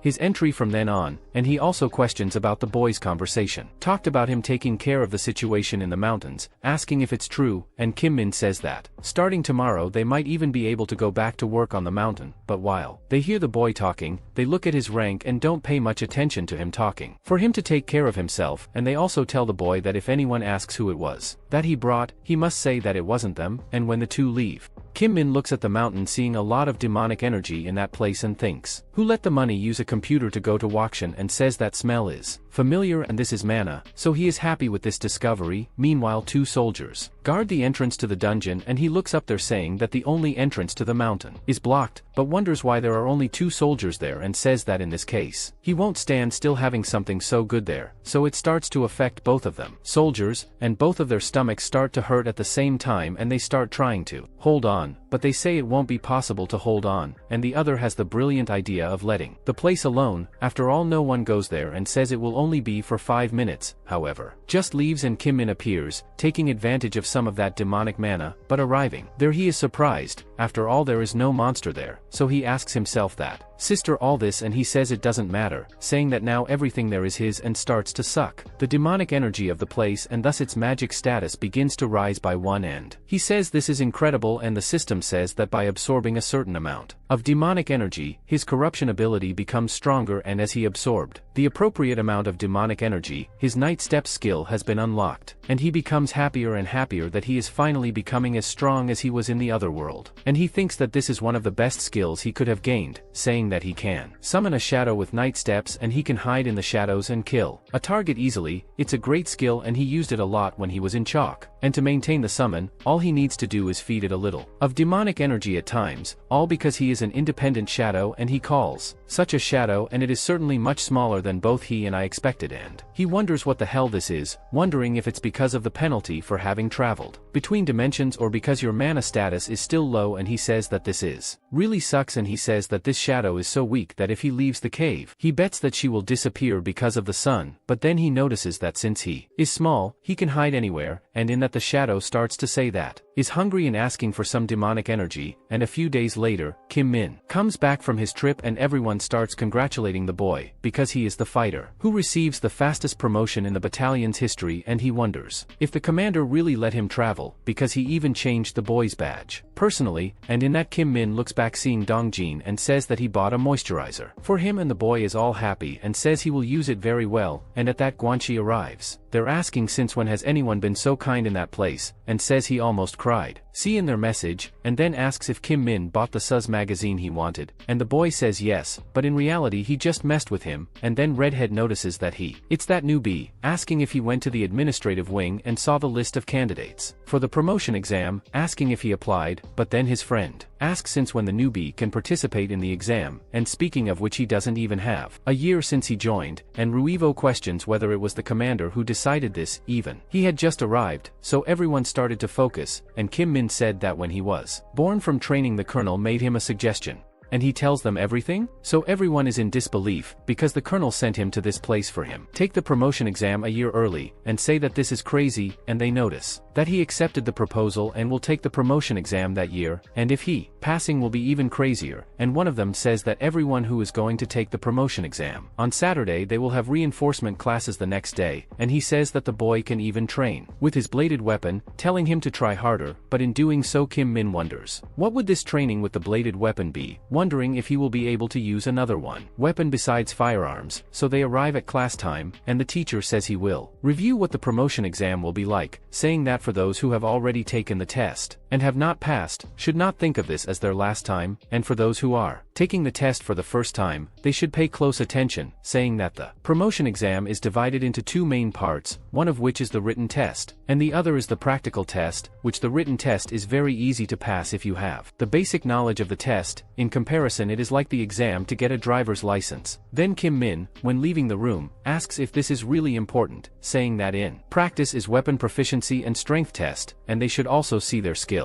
with combat with monsters, and he says he knows he can pass, but if he takes away the score maximum he can get other benefits, and he wonders if he should really take seriously this exam, and the next day they prepare to start weapons training. White, and the instructor calls everyone Bison, telling them to take only one bladed weapon, and everyone runs to get it, and the instructor tells them to just choose one that is in front of them so they can start training right away, and tell them not to do it. Cute, because now in that training they will learn the basics of fighting with a bladed weapon, according to the hunter's manual, but it says that being honest, not everything they need to know is written in the manual, and all they will learn is the basics, so must find their own fighting style, but he says the basics are the most important, so they must pay attention, focus exactly on what he does, and in that, he starts performing various blows, cuts and movements using that sword, and Kim Min thinks he can understand why the test uses a bladed weapon, and he remembers when invented a one-eyed monster, thinking it was idiotic to always depend on a firearm when it comes to monsters, and so they all start trying, but the only one who succeeds doing something decent is Kim Min, and he thinks that the fighting and grappling techniques were better, and precisely because of that he can do anything there, so the instructor says that everyone can stop asking Kim Min to come to him, and at that the boy introduces himself and questions what is happening, going up on stage and going to the instructor's side, and he says that they were watching his movements during training, and his way of watering the sword is very strange, and the instructor says that's why they will pay attention to how Kim Min is doing, and the boy gets scared by it, but starts performing in front of all of them, and after a huge amount of tiredness, Kim Min gets pissed off because out of nowhere he became a training assistant, but then the instructor goes to saying that it must have been difficult, but they are enjoying the boy's progress, telling him to eat it alone, and the boy is surprised that the instructor is carrying it. That out of nowhere, then Dong Jin goes to the boy, saying that his demonstration was amazing, and asks if he can give her some tips in the break, so Kim Min asks why him, and Dong Jin says he knows it's the first time he's started training, and his bladed weapon is also a sword, but he is not satisfied with the way he's been using it, so he asks if he could give him an opinion. Sincere afterwards, and Kim Min says that if he can help, he has no problem doing so, and so he watches Dong Jin performing with his sword, and thinks that he is playing by the movements. From him, it looks like the boy has trained a lot, and it's obvious that these are standard military techniques, but he says that the problem is not in the technique, but what Kim Min lacks is confidence, and he says he could help him in the easiest way, but it's not time for that yet. He says he will help him become an elite soldier. Okay, the last thing I expected was to see this crazy guy helping someone, but let's see what happens. The guy really has no confidence in men. I want to see what a reality check,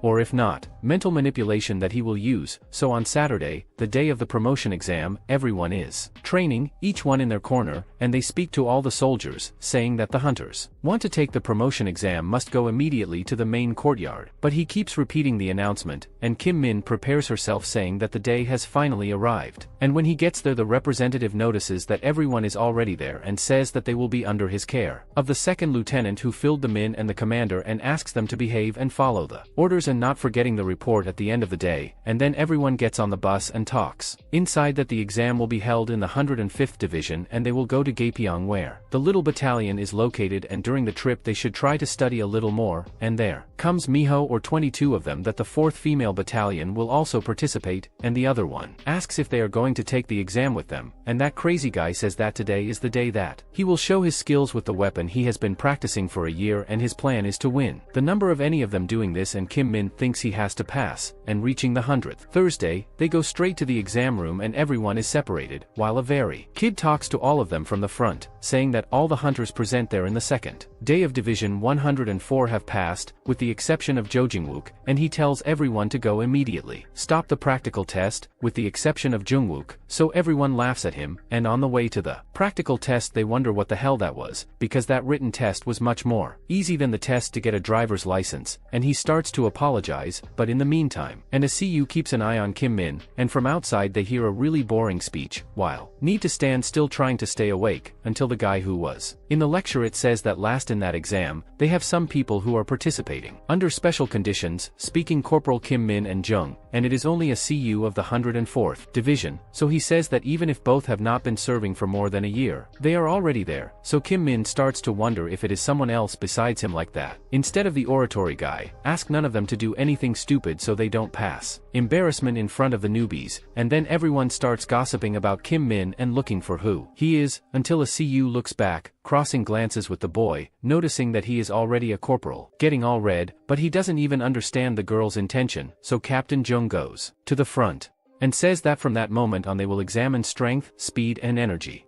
And first will be the strength test, which is very simple. He says that all they have to do is push your test subject right there, a gigantic guy who looks like a duplex refrigerator, 2 doors, and in that Kim Min remembers the test he already passed, and wonders if that training it will actually be useful for something, so they say they have 1 minute to do it, and to score 100 perfect points, they must push it 10 meters, and the test begins as soon as the name is called, and the first one is the first-class cabin boy, Jin Hyuk, and he takes her blouse to him and starts pushing the man, but he can't even move him, and just with his shoulder the soldier throws him away, and Jin Hyuk gets 0 points and fails, and it is said that if they don't score at least 40 points on that test, they will fail them immediately, and everyone is left pushed, and everyone who goes from there gets almost nothing, taking away 10 points, 20 points, and 0 points, and everyone gets really pissed off, and the captain starts to notice that no one has passed yet. Then it's time to announce, and she manages to get 50 points by pushing the man 5 points back, and everyone is impressed by the girl's strength, and they say she was the first to achieve it. Pass, and the most impressive thing is that she is beautiful, so they wonder how she managed it, wondering if that is her father, but they end up blaming it on genetics, and in that the girl goes straight to Kim Min, and he wonders if she's doing this because she received the same special feeling that he has, so they call him Kim Min, and he goes straight to the man, and he wonders, you should just do the same thing you did with that red stone, and say that if you push it up to 10 meters he will get a perfect score, and at that he simply throws the guy away in wall. Everyone gets scared, after all that walk-in closet past 10 meters filthy, and so the captain gives 100 points to Kim Min, leaving him shocked that he had given that provocation in him, and he says that he thinks he exaggerated a little, and everyone continues, but several fail, and after the end the captain asks them to be quiet, because they will end the strength test there, and say that the speed test will begin within a few minutes, and those who failed should head towards the exit, because another soldier will guide them, and so they begin to set up the speed test, and they start to notice that they're going to have to spend bullets, and the captain asks them to relax, because they are just rubber bullets, and it will still hurt a lot if they go hit, so they must try to dodge as much as possible, and Kim Min begins to find that interesting, and the captain says they have 1 minute to achieve a perfect score, and all they need to do is not leave the network area for 1 minute, and it's a speed test, but if they have enough confidence in their strength, they may even try to stay in area even if hit, and he says that the elimination criteria is 30 seconds, and if you end up leaving the area before completing 30 seconds or seriously injure yourself you will fail. The captain calls to start, and in that they call Kim Min, and when he looks back it is Dong Jin. He is surprised, and the boy asks what face that is, asking if he thought that he would be eliminated in the test of strength, and Kim Min obviously thought so, but tries to disguise it, and he says that apart from him, the other soldiers have probably already taken that test before, just like it's a little difficult to fail that test, and Dong Jin says that's an opportunity, only to get a good promotion, even though it was a little late for him after trying so many times, and in this he says that it is worth saying something to Kim Min, saying that those bullets' energy are as fast as normal bullets,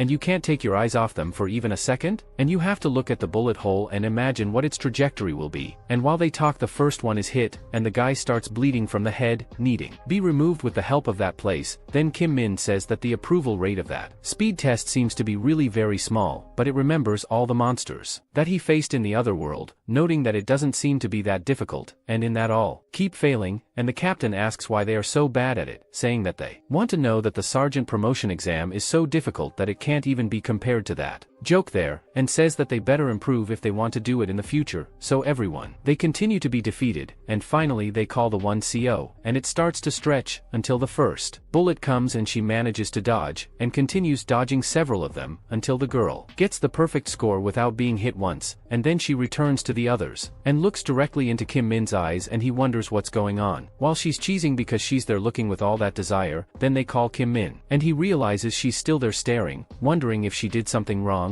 and he wonders if perhaps he should have congratulated or praised her for making a perfect score. But if you can think that that look is giving you agony. But while he is lost in thoughts, the first bullet comes, and he dodges quickly just by moving his head, and the girl is quite surprised, and Kim Min says that now he will show his difference in skill, and starts to dodge, making the least possible movements, just moving your body, and they notice that he's just walking normally and dodging all the bullets, and so he doesn't get hit in any of them, looking at the girl and smiling at her face. And then it's 1 minute and 10 and the test is still going on, and the captain asks them to stop the test because he already achieved a perfect score, and after all this they go to the last exam, and the captain says that the tests are going as expected, and says that they will now proceed with the test of energy and physical endurance, and it is said that the final test is actually quite simple. They must just enter an empty dungeon and exit it within 40 minutes, and Kim Min says that in the meantime the examiner will wait at the meeting point, and all they need to do is receive a stamp on your hand at the end of the dungeon and return, and they say the problem is the distance between the stamp and the way back, so they need to rush to complete the test, and he says that at least that's what he thinks. Then he asks why everyone is running together from the beginning, and also because everyone is very nervous, and says that this is a pain, asking if it wouldn't have been better to have put one at a time in the dungeon, and in that Cian passes, giving Proto a shoulder, and looks into his eyes, and he notices that she's doing that crazy thing again, asking what she wants this time, and so she calls him to speed up, leaving in front. Then Kim Min gets really pissed off, wondering if she wants to compete with him, and starts creating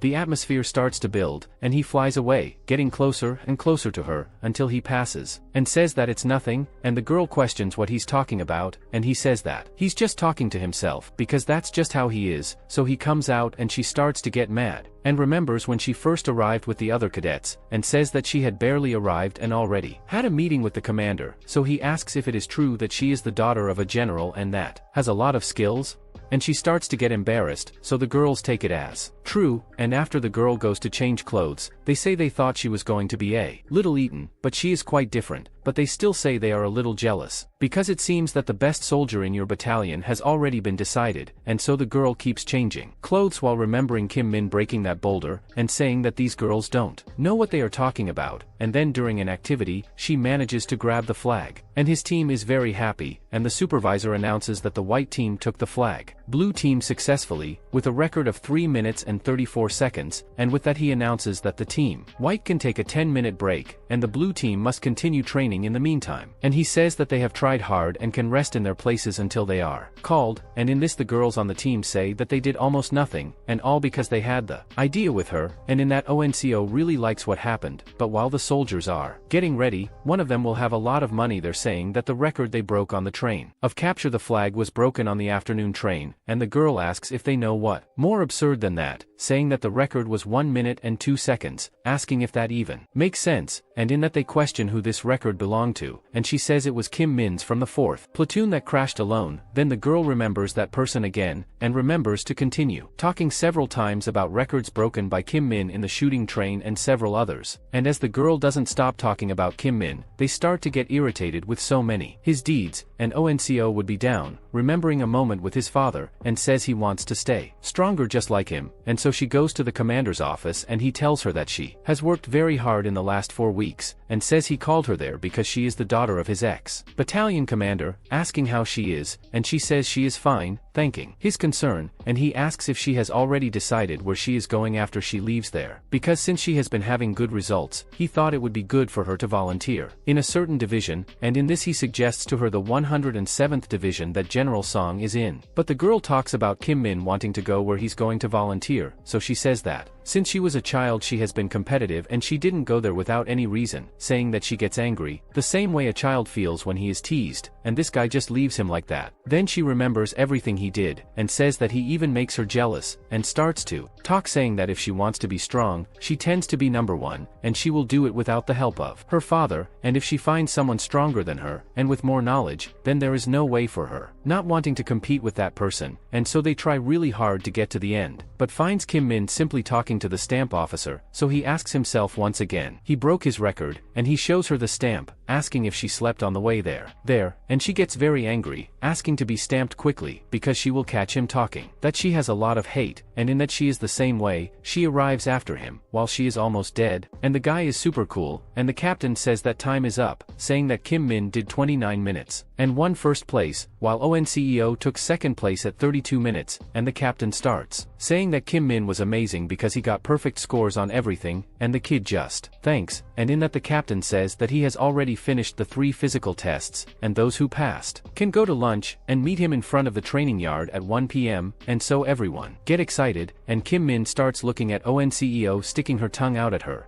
And the girl is surprised with his action, but when he finds the little girl and starts talking, she notices what his personality is of him, and he notes that in the end he ended up falling for his own provocation, and still lost, but he says he did well. Fun, and in that she feels much better, putting on her beret and leaving with the others, and so on. Second day of the practical exam, Dom Jin is facing several monos at the same time, until he can finish off some quite easily, but when others come, he starts to have a little more easily, finishing off one and almost being caught by another, but he dodges and manages to cut the goblin, who still falls alive looking at him. Then the two join together again, and stand in front with him. Meanwhile Kim Min looks down, noticing that the weapon proficiency test main is easier than he thought, as they learn the basics of using the battalion's weapon, and all they have to do now is show their skills, and they don't need any incredible power for this, so everyone who knows how to do the basics with the sword ends up passing the test, and most of the tests that day will use sword techniques, and in that even Dom Jin received a great score, but the boy was still a little sad about his numbers. But Kim Min says that they also need to fight in one of the tests, and so the goblins go after him, and he thinks that in the end the most important thing there is to have the ability to deal with the monsters, which is what they are doing now. They have to use the skill with their main weapon if they want to kill the 4 goblins that are there, and Kim Min says that this means that he will turn to risk his life, and in this he finally manages to kill the 2 goblins, and the captain says that he killed all the monsters and finished the test in 7 minutes and 52 seconds, saying that he can return to his place, but he is quite sad and nervous about his score, and in this Kim Min says that he had many chances to kill the goblins faster, but it always felt like he was hesitant to do so, and Kim Min thinks that he doesn't trust his own abilities, and so he leaves with his head down and goes to the boy that the captain calls Kim Min, tells him to go down and get ready, and in that he thinks he will give his better, because on that day he needs to release everything he has been holding back in those tests, and when he gets down there everyone gets scared, because the crazy guy is holding a chain with nails. Then the captain says that no matter how perfect he was in the others tests, using such a shitty weapon in a test like that is a bit much. He wonders if he will even manage to do something there, and in that Kim Min says that all he needs to do in that test is to give a single blow with impact, and he is happy with it, and when the monsters leave from above, he gathers all his strength, as if he were a hawk hunting a bunny, and descends. He hits the 3 monsters with a hammer, and so he finishes the test in 4 seconds, and everyone is surprised, because the 104th Division really has the best of its hunters, and if it continues like this, he will get a perfect score on all the tests, and they say it's the first time that this has happens, so while she has one of her looks at him, he turns his eyes to her too, giving a laugh, and starts bragging down there, and she starts getting irritated, wondering if that seagull still wants to compete, and so at the end of the afternoon, the captain says that they tried very hard in the tests, especially Kim Min. He says that this was the fastest promotion he has ever seen in story of his life, and he says he was very worried thinking he would be the only person in his battalion that would not pass.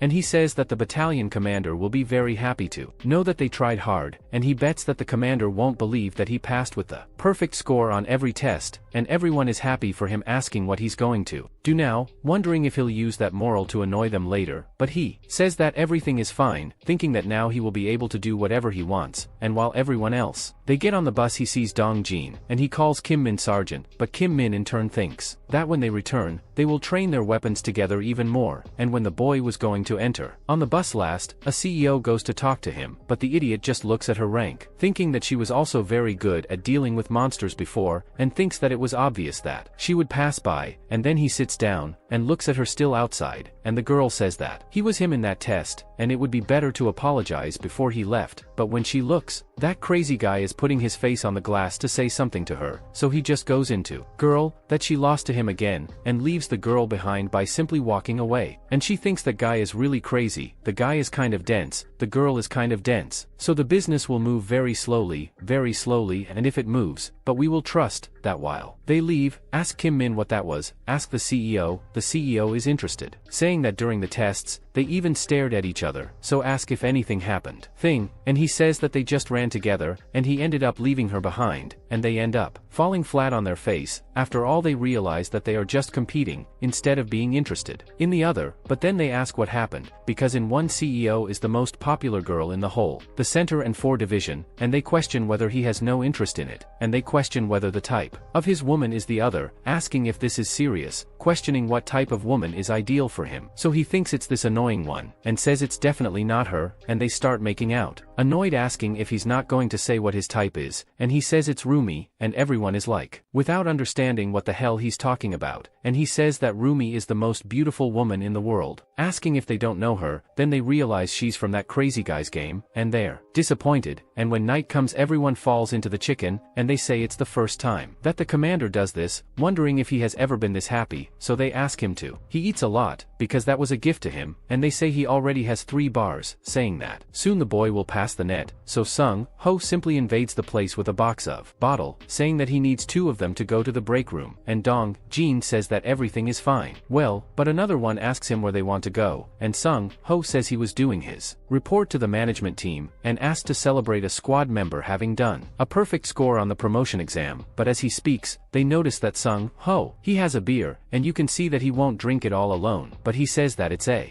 gift from the general to Kim Min, and they shouldn't even be there, and in that the redhead says he knew that things would end like this, as soon as the boy was placed in that idiot's squad, and then at night while walking alone, Kim Min sees if there is no one around, and summons his shadow, and the shadow comes out all excited, and he asks how she is, saying that when he first summoned it, he only called it back since it was very different from what he imagined. But even so he ended up having a great idea, saying that what he needs now is not it is the killer shadow, but rather something that can fulfill a mission for him, and he says he has a perfect task for that umbrella, for that place where he cannot be fully free, because he needs to collect information, and he asks her to stop playing around, saying that from now on she will have to go around hiding and go after people with high rank, and says that as soon as he gets some good information, he should run until he tells him, and when he was saying what else he wanted to know, the shadow simply begins to charge the cursed energy, and he says he almost forgot about it, and after giving the energy the shadow leaves all happy, and he asks for her to be careful, because she can't be caught in any way, and he starts to think that he's a little worried about that little guy running around like that, because if they hear the units they could end up making an emergency announcement. While he is thinking about it, someone comes up behind him, asking if that was where he was, and that in me he was totally scared, and decided to put the Miga, turning around and saying that it's been a while since he's had a drink like that, saying that he went to him and went to drink an arch, and in this Ongero he asks if he is weak to drink, but the boy says that it is not that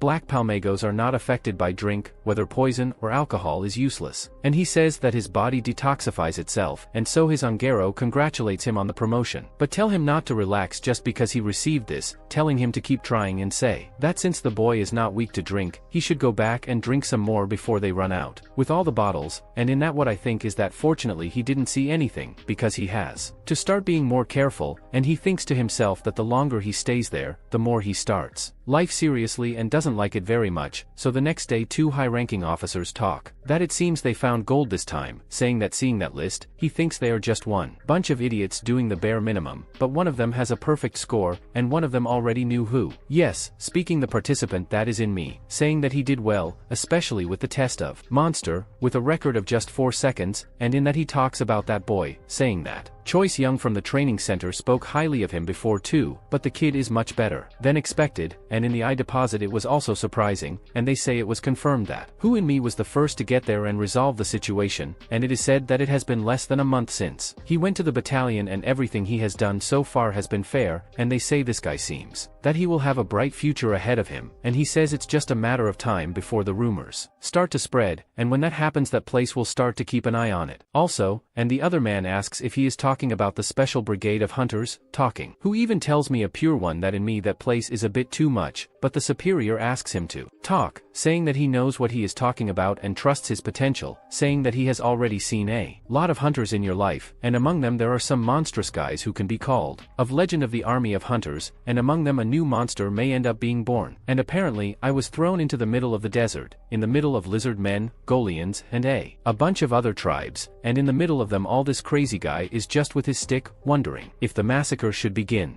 And the next day everyone is feeling bad in the room of whoever is with me. This technique, then he manages to sing Lando super well. This man asks him how he is so well, after all the kid drank a lot, they say he's a monster, and when he looks back, it's sung, ho, and the boy asks if he feels okay, and he says yes, saying it feels better, after sounding so much, and in that the boy realizes that he really is a soldier, and sung, ho stops to think of something asking if he has been to the gym yet, and the boy says he hasn't yet, and sung, ho, says that before he couldn't use the gym, so he should take advantage of it now, and the boy says that he knows this, and Sung Ho remembers telling him that his battalion simulation machine, it's also very good, and the kid should try it, and it totally messes with the mind of whoever is in me, and he wonders if this is the virtual reality room they've been talking about, and so he goes to the second training room, and when he is inside the place, he notices that it is very different than he thought, and begins to wonder what they have there, and so a list of mountains appears to him. They call the ogre and ask him to put the desired amount of mount, and he says he is very unhappy, saying that the more the better, but the machine says he gave in the number of piles, saying that the maximum pile he can ask for is only 30, and he says that this sucks, saying he was going to kill as much as possible, but he's going to have to do things the same way, machine way. Then it asks him to select a weapon. He is surprised that it is any of those, and he says that now that he has finished choosing, he will go to the game, so he puts on the VR and ends up in that desert. Then monsters start appearing around him. He says that it is very angry, and starts killing them all, saying that it is very real. As he goes down on the monsters, he thinks this is a lot of fun, and they all end up dying around the boy, but he starts to think that 30 monsters is too little for him, because it ended too quickly, and he wonders what will happen if he does something a little different, and so he starts choosing 30 units of each monster, goblin, stone goblin, and lizard men, and they all go after the boy, and he says that's it, now he's going to be able to. When the countdown is over, everyone goes after the boy, and he says it will be a pleasure to fight against all of them. Then begins the one-sided massacre using only that nailed stick, killing all the monsters with the greatest ease in the world, destroying them one by one. Then, after some time, he finishes killing the last monster and sees the catastrophic scene that he has in front of him, comes back, and the computer announces the end of the battle and also the end of the simulation, and so it takes the helmet, saying that this was amazing, saying that this is one of the most fun things he found there. Then the system tells him that the basic melee weapon skill was created, and he questions what this is, so the basic melee weapon skill increases his proficiency with bladed weapons, and he questions why this happened out of nowhere, but says that it's not bad, and says he thought they would gain weapon-related skills, but this is very good, and he also says that he doesn't even need to go looking for dungeons now, because he gained that skill training there, and he says that whenever he has some free time, he can go there and have fun, but when he leaves the room, he sees Dongjin and he questions what that was, but Kimmy says very good, and the boy starts pointing to the scoreboard, with the latest results from the second room training, and they all show up there, and Dongjin starts to wonder if his friend killed them all, those mountains alone in the simulation, and he even thinks about making up an excuse, but simply asks if his friend wants to take a look, but Dongjin is a bit wary after all, he can't go in there, but the boy says it's nothing major and he can go, wishing him good luck, but Dongjin keeps asking the boy to stop, asking if he's trying to hide something, and Kimmy says of course not, but the boy says he's still hungover, and Kimmy says that it will improve if it sounds a little then lock the boy in there. But while they do this, Clown, Guangxik appears in front and sees the results from inside and is in disbelief. And a while later Guangxik goes to the gang's room and starts to wonder where Kimmy is. And one of them says that they all went to the warehouse to get tools to remove the battalion snow. So Sergeant Kimmy says he would stay at the gym until he started shoveling the snow. And the guy who was doing the report realizes that he accidentally emphasized Kimmy's rank precisely to Guangxik and thinks he screwed up, but he just tells Kimmy that the battalion commander is looking for him, and with that the boy runs away quickly, thinking that it is better for him to leave soon, before he gets angry with him, and at that Guangxik questions what they are doing, and the two crazy people create a slight suspense asking if he wants to know, and say they are talking about a pool of when Kimmy will get promoted again, and they are all placing their bets. Then Guangxik asks if he wants to bet, saying that the prize is a whole salary, and Guangxik questions why he always does this kind of thing, and one of them says that another one bet that he will be promoted in 6 months, but he wonders how the hell anyone could get promoted with only 6 months of service, but then another complains saying that that is his bet. Besides, that guy is not normal, so Guangxik looks at that and also writes something on it paper, and they get scared, wondering if it's serious, if he's really going to choose that. He says it's worth a whole month's salary and that's nonsense, so he walks like that. Guy is worse than him, because he thinks the kid will be promoted with even less time. While this is at the gym, Kimmy keeps pumping iron and the guy is simply ripped. Check this out. Dorsal kid, go get it, and directly from leg training he goes to biceps training. So I start playing with the tile suit. My god, I only do it at my gym. I think I'm kicked out of there. So he says he's been training for days, but his status isn't increased, so he says that Ingrid Gardiel had a skill that was really useful. He says that that skill was a little pacifier for him that always increased his status, and he wonders if there is no ability like the power of a hero from another world there, saying that increasing his status is being too difficult, but then he notices that the system is talking to him and the strength skill was created by Hanky and it is said that it increases your strength status by 5 points. He says that now yes, saying that it is very basic but it is better that nothing, and says that now he can finally increase his stats faster, so that boy afraid of Guanxi who will talk to him, apologizing for appearing like this, but he says the commander is looking for him, so Kimmy, who is still happy with the skill, just agrees, stopping the confused kid, and he wonders if Kimmy was there the whole day, and the boy goes straight to the commander, introducing himself to him, saying that they were looking for him, and the commander signs for him saying that he was like that, saying that it's nothing too much. They just go to the council room for now. Then he asks how life is going of a sergeant to him, saying that it's been a week. He says that it's been a little bit despised, and also congratulates the commander on his promotion, and he says that Kimmy saved him in that incident with the bats,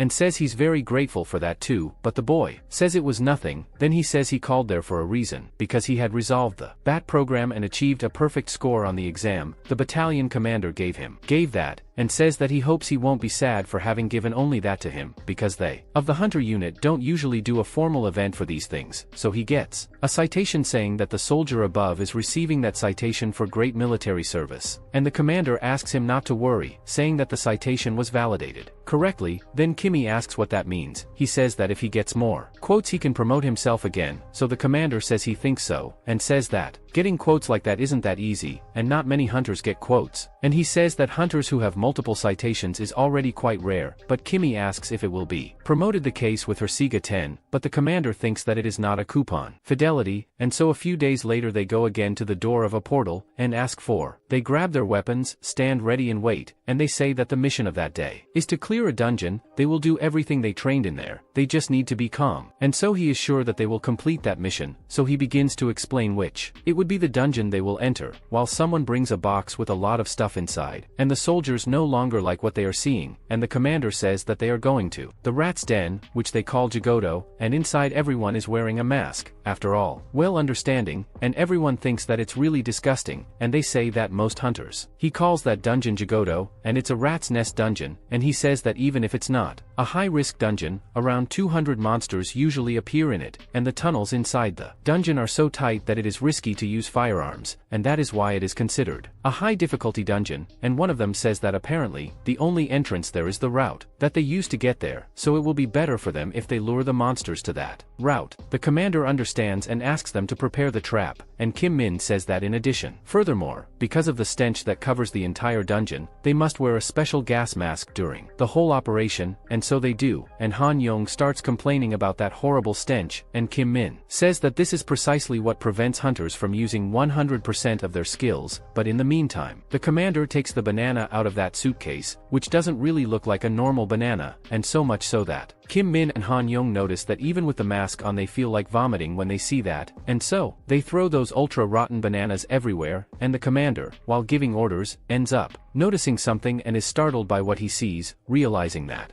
there are several bones of monsters that are scattered around there, and seeing that one of them says that they are coming, and tells everyone to get ready, make a barricade on the front line, so they quickly get into position, and one of them asks them to stay there until the rats arrive, and they each start doing their part, and in that, Han Yong decides to bet Kim kills more to earn a bonus at the grocery store, so they make the bet, and the commander asks them not to be nervous, and Han Yong asks if he also wants to participate, but the kid doesn't say anything, and then the rats start coming, and the commander asks everyone pick up their weapons and not leave their positions, and they must attack without retreating, and Kim Min is very excited about that situation, dying to go after the rats, and so Sergeant Kim Monkey starts killing everyone with his sword, and Han Yong also starts beheading all the rats that appear in front of you, while Sung Ho goes on a beating against them, and Kim Min starts to do his part perfectly. While he is distracted, 3 rats fly towards him, and he says that everyone is doing well, and ends up simply killing the rats without even looking, decapitating them with that club, and he says that besides that the rats are very weak, and he says that they have 2 big people covering the back, and seeing them covering that huge area alone, it seems like it will be difficult to climb the ranks, but in this he notices that even Dong Jin is managing to do his part masterfully, and says he sees that special training. It just worked, but then someone starts screaming for help, and Dong Jin volunteers to go help him, and so when Han Sung Ho starts looking sideways, in the direction where the boy is running, as they finish killing the rats that were coming, they notice that more rats are coming from above, so they shout for everyone to be alert, and the commander orders the Squadrons 1 and 4 go up there to kill them, and Kim Fortiafiro should continue to maintain the barricade. For safety, they must not risk attacking those rats, and so they continue that killing spree. Heavy, while they want to go higher because there must be more of them, and in that Kim Min asks what is happening, and begins to notice that there is demonic energy there, saying that he did not notice before because of the special gas magic, but he says he's sure, and he notices that the floor is opening up beneath everyone,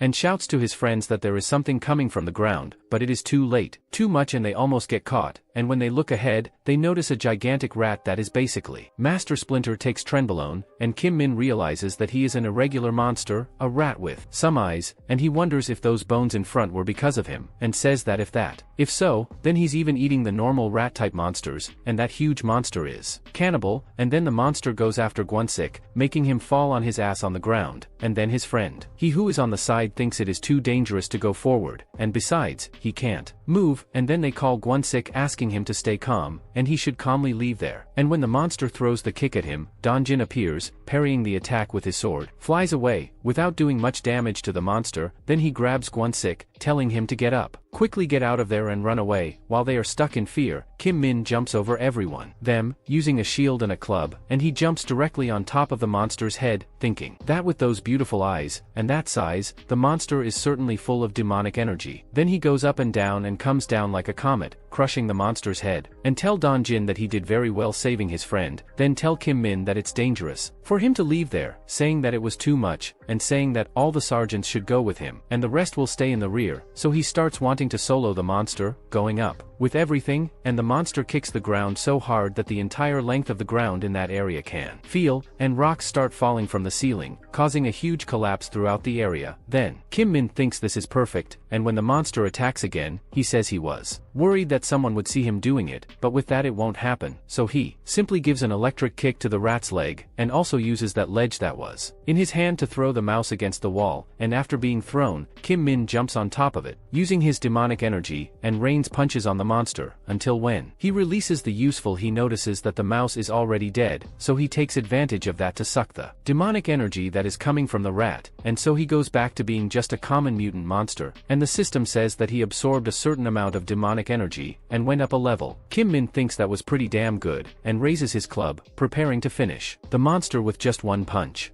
So after all that suffocation, they are already lying outside and they start making fun of each other until an officer talks about the irregular monster, saying that his squadron already took care of him, and they confirmed one thing, the massacre of the other squad. Meanwhile, Kim Min feels a horrible gunshot coming from his body and the officer says he has already called a support team. Then Kim Min's friend goes to him saying that killing those monsters, it was like killing a cockroach for him, and he says he's really weird and strong, but anyway, he thanks, because thanks to him everyone is alive, and he says that when that monster came up, he couldn't even move, and Kim Min says it wasn't like that at all, saying that he should apologize for being so careless, but his friend says that no need to apologize, because no one was expecting a monster like that, and he stays glad Kim Min decided to go up, otherwise Gwang-sik and Dong-jin would be screwed. Then he questions him asking if Kim Min wasn't hurt, and he says that no, and the officer asks if he really wasn't hurt even after facing that, and he says no again, saying that he is fine, and the officer is in disbelief, saying that when they come back they go straight to their room, and Kim Min doesn't understand what is happening, but he accepts the request. Then his friend says that it is what it seems, the commander is very worried, and the boy doesn't really know what's going on, and in that one of the officers tell the commander that they have already finished the evacuation, and it seems that no one was hurt, and he says that Dong-jin is already leaving the medical evaluation room, and what about Gwang-sik? He only had a small scratch on his head, and the soldier says he will be able to return to activity the next morning, and so the commander is calmer, and the officer turns to the second squad shouting at them that for special reasons the subjugation that danger ends there, and as soon as they finish the medical evaluation, they must prepare to return. Then sometime later, the commander tells Kim Min that it's nothing special, saying that he only called you because of the report, and he goes on writing there with all the details how the boy managed to kill that irregular, and Miss Kim Min starts asking how he's supposed to do this, since he just hit it with the shield, and then punched him, then asks if they will believe it, and the commander sits down again saying that he couldn't see much, since there was a lot of smoke, and wonders if Kim Min punched him empty-handed, looking at the hand of the commander, and Kim Min is already a little nervous, laughing, saying that as it was a situation risk, he did everything without thinking, and then the commander speaks seriously to him, asking what are his physical scores, and he says he has 65 strength and 60 dexterity, and then the commander thinks that even though he is in a higher rank, he barely has 40 strength, and a person as young as him is already over 60, and he wonders right away if that it's not practically two sergeants together, so he is discredited, saying that he could have gone to military school earlier, so he says it would have been worth it, the penalty, but Kim Min thinks to himself that when he returned he had already been listed, he does not abandon the school, and even so, he thinks that his old self wouldn't have been able to do it, so the commander talks to him, asking if he has ever thought about leaving there and going for college, and he says it would be possible at the boy's age, as he has online classes and several university programs, and then asks what the boy thinks, but Kim Min says that he sincerely hates studying, and he prefers to follow his military career life, and the commander is happy with this, saying that he is the one who decides, and he can be whatever want, and if one day he changes his mind, he should just tell you, so he says that he can let him finish the report, telling the boy to rest, saying that anything, he just has to look for him.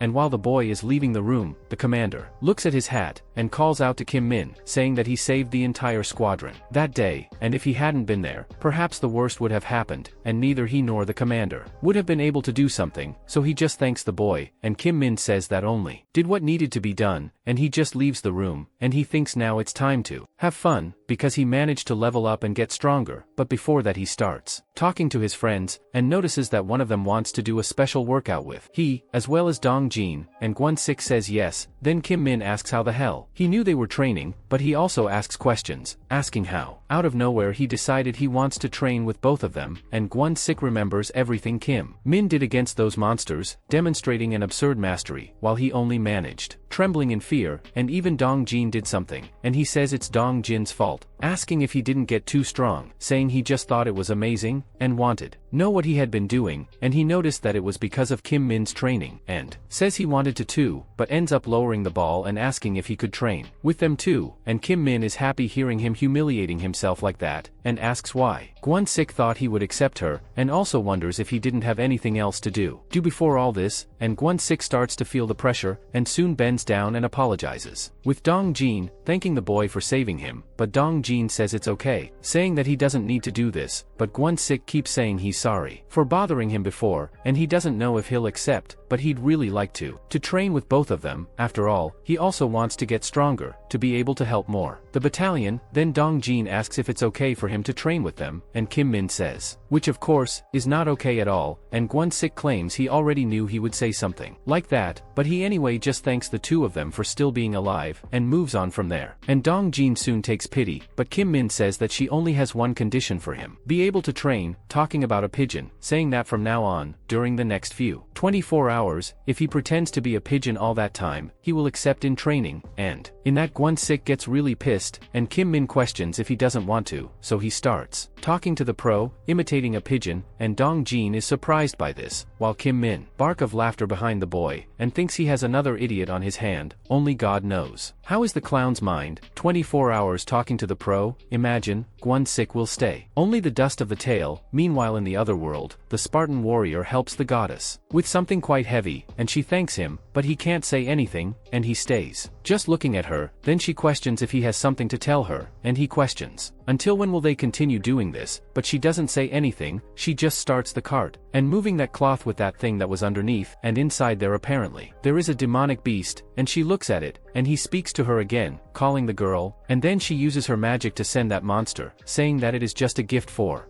having managed to leave on his own, and she who is already in love with Bailu Teddy I hear call him, because he cares so much about it. Then I knew there was something to do with this woman, totally crazy ugly, very beautiful, but completely unbalanced. Then in the other world, the soldiers start digging holes, and Royval says that they've suffered a lot in that dungeon, also that in the end they're forced to work on a construction site, and wonder why the hell they have to do these things. But then your friend says that he's been thinking about it for a while, talking that his job should be to hunt and kill monsters, so he wonders how this fits their duty as they are just digging hole, and in this a gif of army arrives and they are surprised, saying that the thing has arrived, and everyone goes there. They ran and grabbed a block, and Gwon-sik says that thing is just a word that they end up using, and you can't tell if it's a rock or something else, and he says it's more heavier than it appears to be, and asks what the hell is this. Then the officer says that they use this to make buildings, and it looks like it's made from some minerals they find in the dungeon. And when he was going to say his real name, Kimmy asked if he was talking to him, and Gwon-sik notices that he's taking the pain from those things in his shoulder like it's nothing, and he is discredited, saying that he was just talking to himself, because he thought someone I was curious about what those blocks are, so they keep carrying that, while each of them has difficulty, and Kimmy calmly carries 4 on his shoulders. So the officer says that now they will take a 10-minute break, and he goes to the commander, saying that he ended up hearing something while he was going to get the materials at the barracks, saying that in the jurisdiction of Division 104, it seems that something happened and suspects what it could be a new dungeon, and everyone is surprised, even the commander, who asks if this is serious, and all the men there are scared to death, because if they need to entering that dungeon, he doesn't know what will become of them. So the question is whether it is just a joke, but the officer says they are still investigating, sending them stay quiet, and Kimmy becomes doubtful, and Gwon-sik notices that he doesn't understand. So he says that a new dungeon is a type of dungeon that is usually much bigger than normal inside, and in addition the number of monsters and their rank are also high. That is, the danger rate is also higher, and when a dungeon that has not yet been identified appears among hunters, they call it a new dungeon, and besides it is perfect to gain more combat experience, and when he joins the hunter division, ends up being able to participate in high-level training in the dungeon, and Gwon-sik says that they call it training and planning for hunters. So Kimmy asks again what he's doing with Deadpool's biggest enemy. The crazy guy is breaking the fourth wall to explain to me, and he won't shut up, so Gwon-sik is left hanging with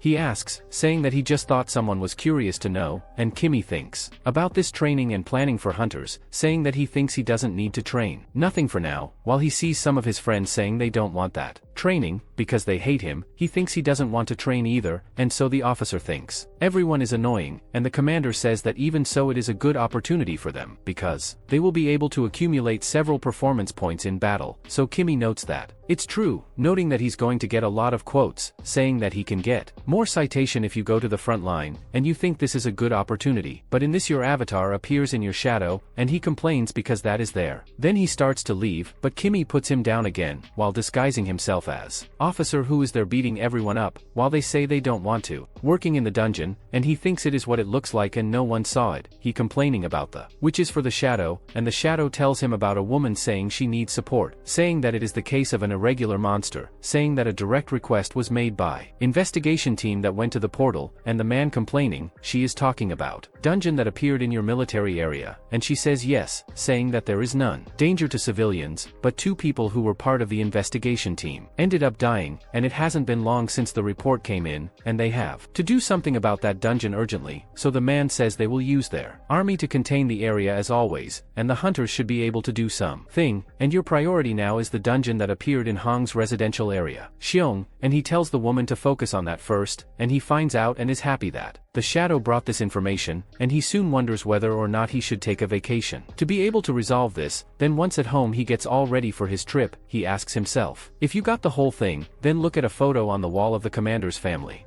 And the commander. A day ago he asked if he wanted to leave, saying that according to the progress report, construction looks like they are putting a lot of effort into it, so he asks if he wants to finish it soon and take a vacation, saying that you can authorize him, because he has helped you a lot. So, Kimmy is all happy, and the commander says the address where his house is located is a quarantine area now, and he questions where the boy was the last time he took a vacation, so he says he stayed at a cyber cafe, and the commander says that, I already imagined that, saying that if he doesn't have a problem, he can stay in a house, which is his, and says that it is the apartment where he lived with his family before, and now, it's empty, since they had to move due to their work, but it continues clean since they go there on their vacation, so Kimmy says she can't accept that, but the commander says it's okay to accept, because he's the one who offered it, and says it's a little far from your base, but it's in the same city, and it's better than sleeping in a cyber coffee again, and Kimmy notices that it's a floor, saying that it won't deviate much from its way, and the commander orders him to go there even if it is just to sleep, wishing happy holidays to the boy, and so Kimmy accepts, and the commander begins to think about the boy, while he is already on vacation, and Kimmy looks at that photo and gets ready to leave, saying that it's better to go quickly, and don't give me a hooded psychopath who's not suspicious at all, start walking over there, and he loves that woman saying that what looks like Danju is close to a school in the neighborhood or Yun Gang, and he also remembers the woman asking her subordinate, stay away, at a distance of 1 kilometer, and maintain control of all routes, while the army is monitoring the entrance. Kimmy passes through the top of the buildings, jumping inside. Then he notices that he found the portal, so he wonders what kind of Danju this is. And starts walking calmly towards there, and he says he wanted to know what kind of monsters are there inside, when your summoning did not get complete information, and how. He didn't give it to him, he just has to try to find out, and so he enters the Danju, and inside, the climate is completely different, a half-haunted, totally dead forest, and he finds this is strange, looking at the ground and finding a broken sword, and wondering if there was another person there, and when he finds it, he talks to someone, saying he knows there is someone there, ordering the person to appear quickly, and so a monster appears, a totally demonic goblin, emanating the energy he wants, but then looking closer he notices that it is not a goblin, but rather a kobold, and asks why this monster is so big, but anyway he also note that the investigation team appears to have survived it, and is preparing to fight. When the monster goes for him, he quickly dodges, preparing a punch to counterattack, but when he punches the monster, it doesn't have much effect, and the monster remains standing in the same place and lets out a groan, but Kimmy thinks quickly and continues an attack, using his legs and hitting the monster's chin, throwing him upwards, and he wonders if this monster is strong, or if it just appears, asking if he wants to attack first this time, and the monster goes for him again, and Kimmy manages to dodge, telling him to be careful, and so the monster's leg gets stuck in a hole that Kimmy opened it using the corruption ability. Then with her leg trapped, Kimmy goes to on top of him again, punching the monster in the face several times, telling him to think fast, and wondering if he can handle it, but as he continues this punching sequence, he notices a smile appearing on the monster's rib, and the monster defends that part with her hand. Then Kimmy notices a glow coming from there again, but it is thrown away by the monster, and notices that the creature tore his coat, but in that he remembers that broken sword that was there, saying that all the monsters he saw since he returned are weaker than an ant, but this monster in question has at most the strength of a beetle.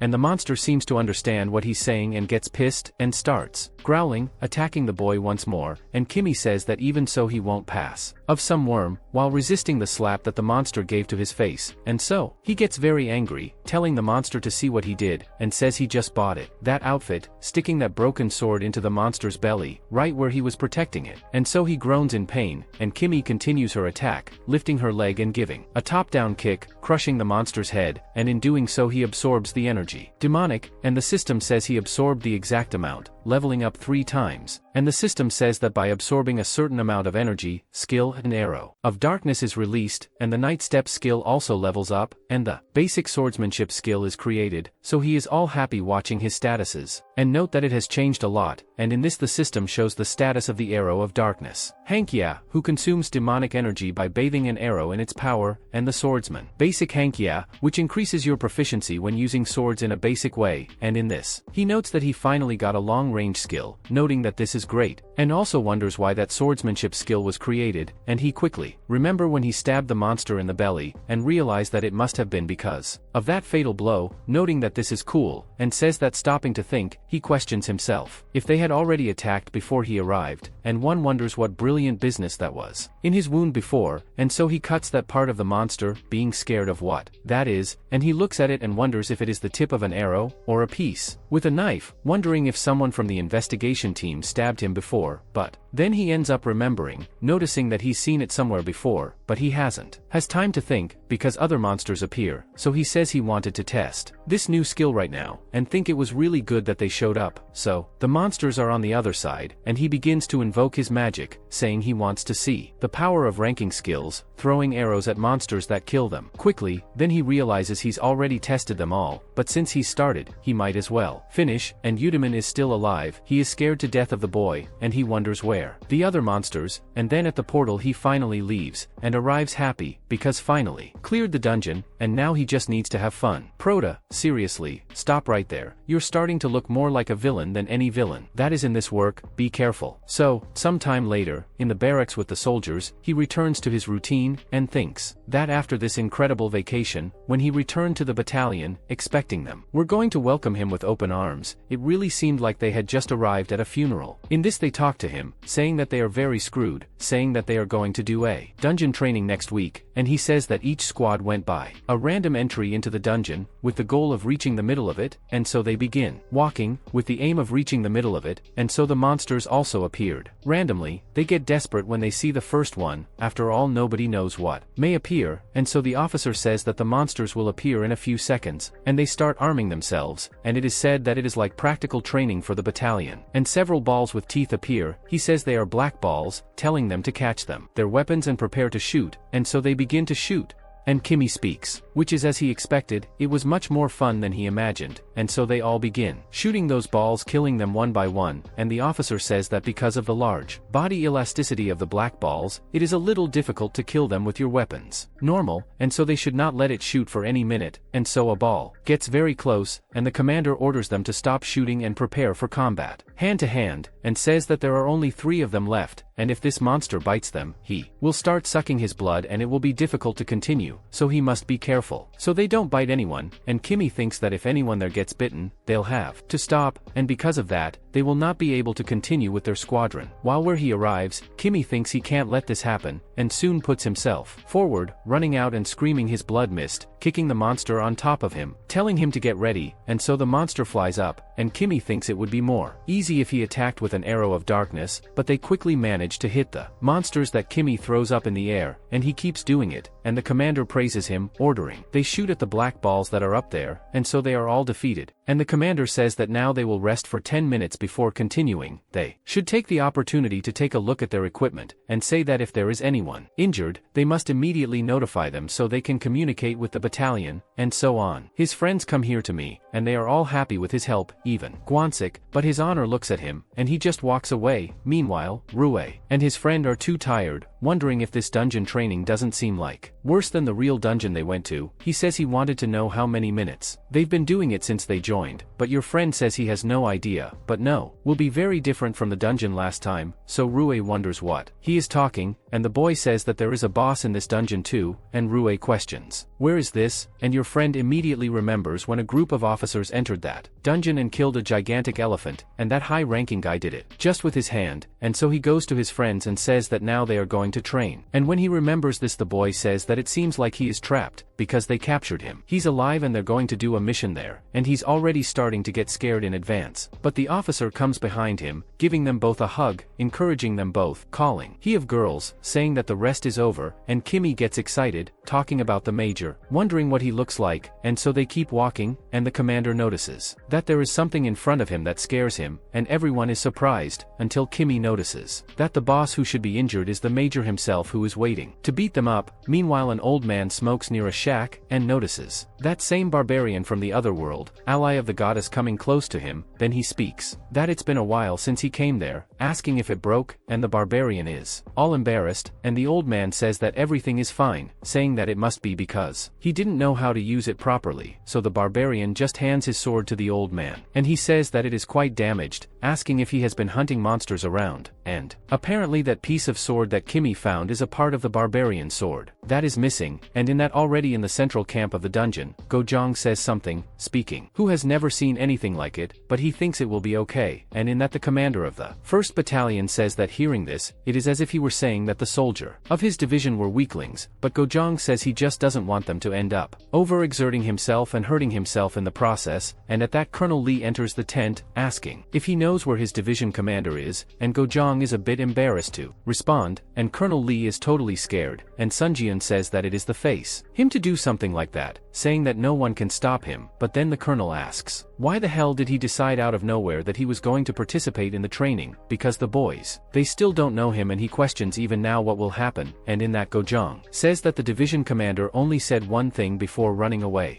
talking that there is a soldier he would like to see with his own eyes. And in this, Gojong is there in the middle of the battlefield, smiling and looking at Kim Min, and all the soldiers start to get scared, saying they knew that during the dungeon training there would be a rescue mission event, but who would play the role according to the colonel would be a volunteer from the headquarters. But the commander is surprised because he did not expect it to be the division commander. At that, Gojong goes to him and tells him to look at his nameplate, wounded man, saying he is sick, and then the commander starts to shake, introducing himself to him as if filling them in, and saying that it will be a pleasure to be with him, and so on. Officer says they will take you on the emergency stretcher from that moment on. But at that, the commander looks at him, asking if the guy is an idiot, crumpling the stretcher, even because this guy of that size certainly wouldn't fit in that thing. But in that, officer says that in his mission he told them to take that, but the commander shits for that, saying that he will not lie there, telling him to relax a little and continue walking. And so the officer looks directly at Kim Min, they exchange glances, he starts smiling, and Kim Min gets excited, saying that this training is going to be fun, and he says who actually continued to have fun after that, as he took the commander of the division, who saw him killing the monsters with the greatest ease. And he says that obviously they encountered several monsters along the way, and even with this lack of preparation, that training was very exciting for him. And apparently the division commander, along with this psychopath who is our protagonist, got along very well, and already with the 2nd squad of the 2nd Taifiro Battalion, Zuho is trying to face a wet frog, and he tries to hit it, but apparently several of them appear, and he ends up fainting tiredness, and the frog quickly tries to launch that tongue, but Kim Min cuts it off quickly, and thinks that even though it is a basic skill, it has greatly increased his power. And he goes to Zuho to pick him up, and so he thanks him, but Kim Min keeps looking at him, seeing that he is too tired, so he goes to all the monsters, killing them one by one, and saving his friends from battle. And the division commander thinks that even though it's just training, he could even say that these were the best battle results he had ever seen. And in that, the commander orders the frogs to try to get behind him, but he throws it away with just a punch. And with that, the commander tells them to check the area and rest a little, because they have to continue. And in that, he asks Kim Min if everything is okay, and he says yes. And in that, the commander says that soldier Kim Min Jong is really amazing. Meanwhile, in northern Danger, the girls continue to face the black balls, having a lot of difficulty with them, but the one with blue hair can quickly kill them with a single cut. And so a friend says ONCEO that she is wonderful, saying that she also wanted to be strong like her. But then a black ball, the last one left, goes towards the girl, almost hitting her, and ONCEO enters in front to be able to stop that, stopping her with the sword, but falling from that cliff while defends her friend, and with Kim Min's platoon everyone is talking, while he continues thinking about nothing, until the general commander says that all the members of the platoon have managed to get there without any serious injuries. He says that the pilot's commander is really competent. The commander is totally scared, wondering where this is going, but when he looks to the side, he sees Kim Min helping his classmates hold a sword,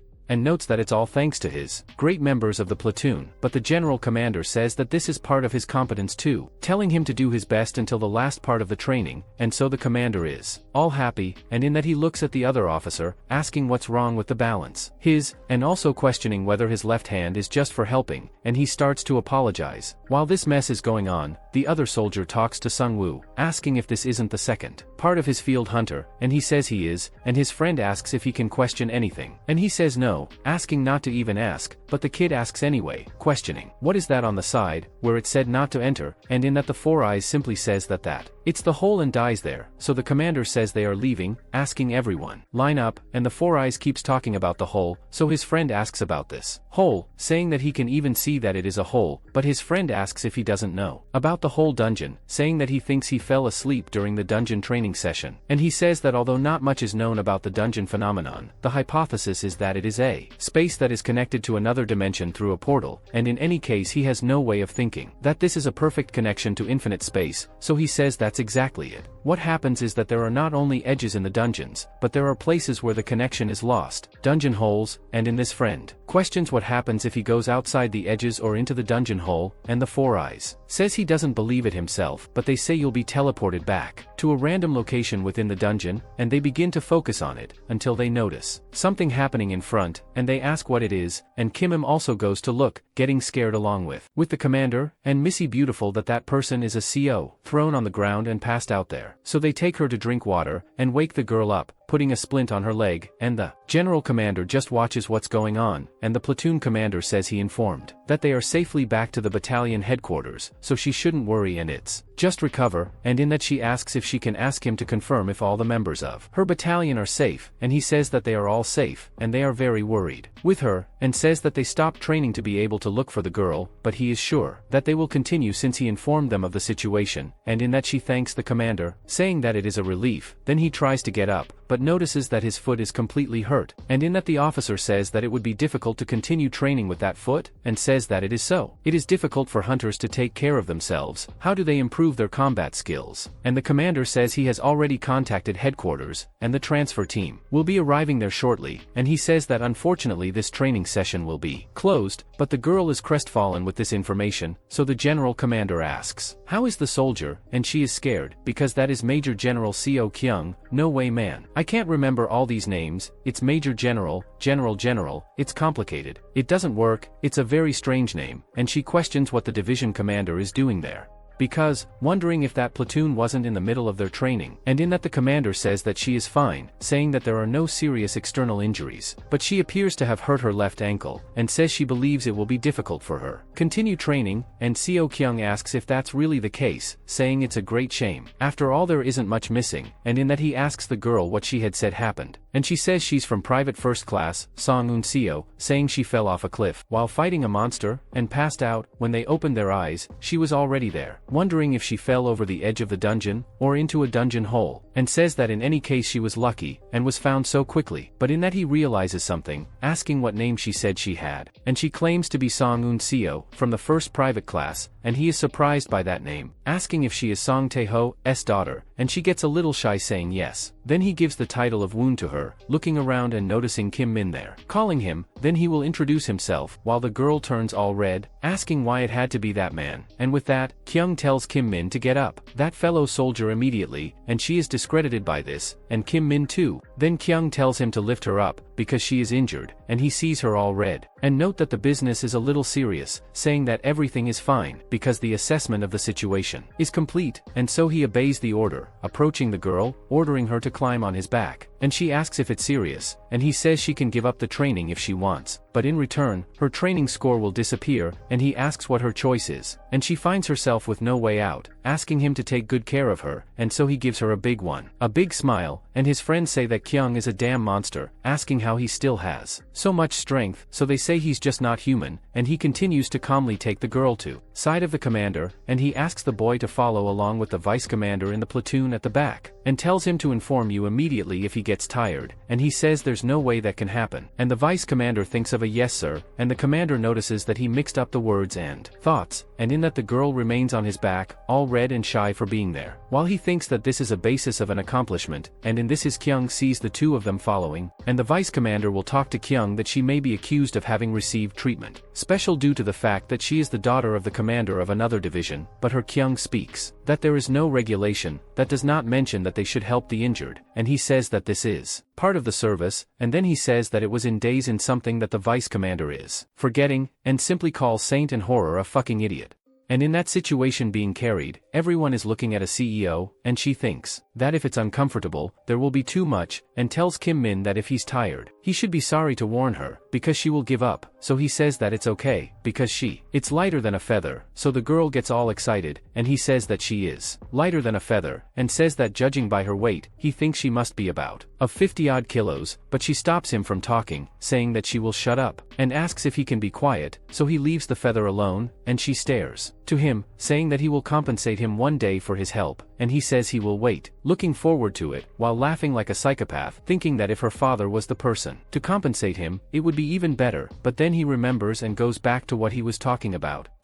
the girl's weight, but she just asks him to shut up, so the two of them stay looking back there, noticing that there is something happening there. Then at night, everyone is dead and they don't stop walking, and the groom starts to hope not. More monsters appear, saying that this is hell, and he wondered who changed the difficulty of the train from normal to hell mode, but remember your Kyung, noticing that it's his fault. Then the commander says that there are about 2 kilometers left, he must stay focused and not let your guard down until the end and share that message, and with that the corporal and Sergeant Lee are all happy, but they end up fighting something coming from the sky, saying that there are monsters flying around there, and the commander orders all the troops to prepare to battle with the monsters ahead, as they are air-type, and so those demonic bats that look like piranhas and Spartans over there, he says they are rakes. Black people, wondering why they appeared now of all times, and they start flying over their heads, and their Kyung just watches from behind, thinking that they came all that way with a troop that was actually injured, but they ended up having the ultimate weapons, and says that black rakes are small monsters the size of pigeons, but their claws and teeth are sharp enough to cut through flesh, and of course, hunters would die from such injuries, but it would be extremely agonizing at that moment, and he says that they are also damn and insanely persistent, and your Kyung says he can't even see them, because their eyesight is getting worse, and everyone starts trying to kill the monsters without any success, and the vice commander starts to fall behind, and his Kyung says that the situation, it's complicated, speaking from the point of view of a training director acting with an injured person, the reaction of those guys could be grounds for deduction of points, and the vice commander thinks he can't use the excuse that they are tired and that they have little visibility, because first of all they are hunters, and he thinks that even if let your poster run to help, it won't change much, and says that in fact he could take an even bigger point deduction if he were to step out of line, and he thinks to trust the platoon commander for now and wait for his command, but in this, Kyung gets very angry seeing that situation, and simply goes into battle carrying the girl on his back, and he goes to the platoon commander asking for a chance, so he questions what the hell he is talking about. After all, he can't say that while he is carrying a wound, but Kyung says that everyone is at their limit and they can't continue like this, because he is thinking about deducting points, and says he can, and at that the commander asks what his plan is. And he whispers in the commander's ear that the body gets scared, then me and the CEO ask what he said, I will listen. The boy, she gets scared, and the commander ends up accepting, saying that if it doesn't work, they will immediately retreat, saying that they only have more chance, and so Kyung gets all happy, so the CEO and I ask how this plan makes sense in that situation, and you wonder what happened to these people, and then all the monsters start flying, and the commander quickly asks Kyung to pass the injured soldier to him, but Kyung says that he doesn't have time for that, asking him to execute the plan right now, and so on. He is reluctant, but asks everyone to go behind Sergeant Kim Min, telling them to prepare to open fire, and the Major General is completely unsure of what is happening and why they would open fire, so I don't know if he's planning to take down those damn guys with rifles, and in that Kim Min asks the girl to hold on tight, after all, that he doesn't want to lose the injured one, and she says he's really crazy, holding on tight. In it, the cute thing, but I'm shipping the two too much, and in that he activates the synergy. Demonic, saying that as a black magician, killing those monsters will be like playing in a park, since he is familiar with this kind of monster in the training field for beginners, so he thinks that in addition, he has the dark arrow skill. He activates it by shooting the monster, which can be hidden in a long-range weapon. Then the arrow flies towards the monster and kills it quickly, and ONCO notices that it hit and killed, but asks how, and Kim Min thinks it's hard to dodge a bullet that grew to the size of a cannonball due to the demonic energy surrounding it.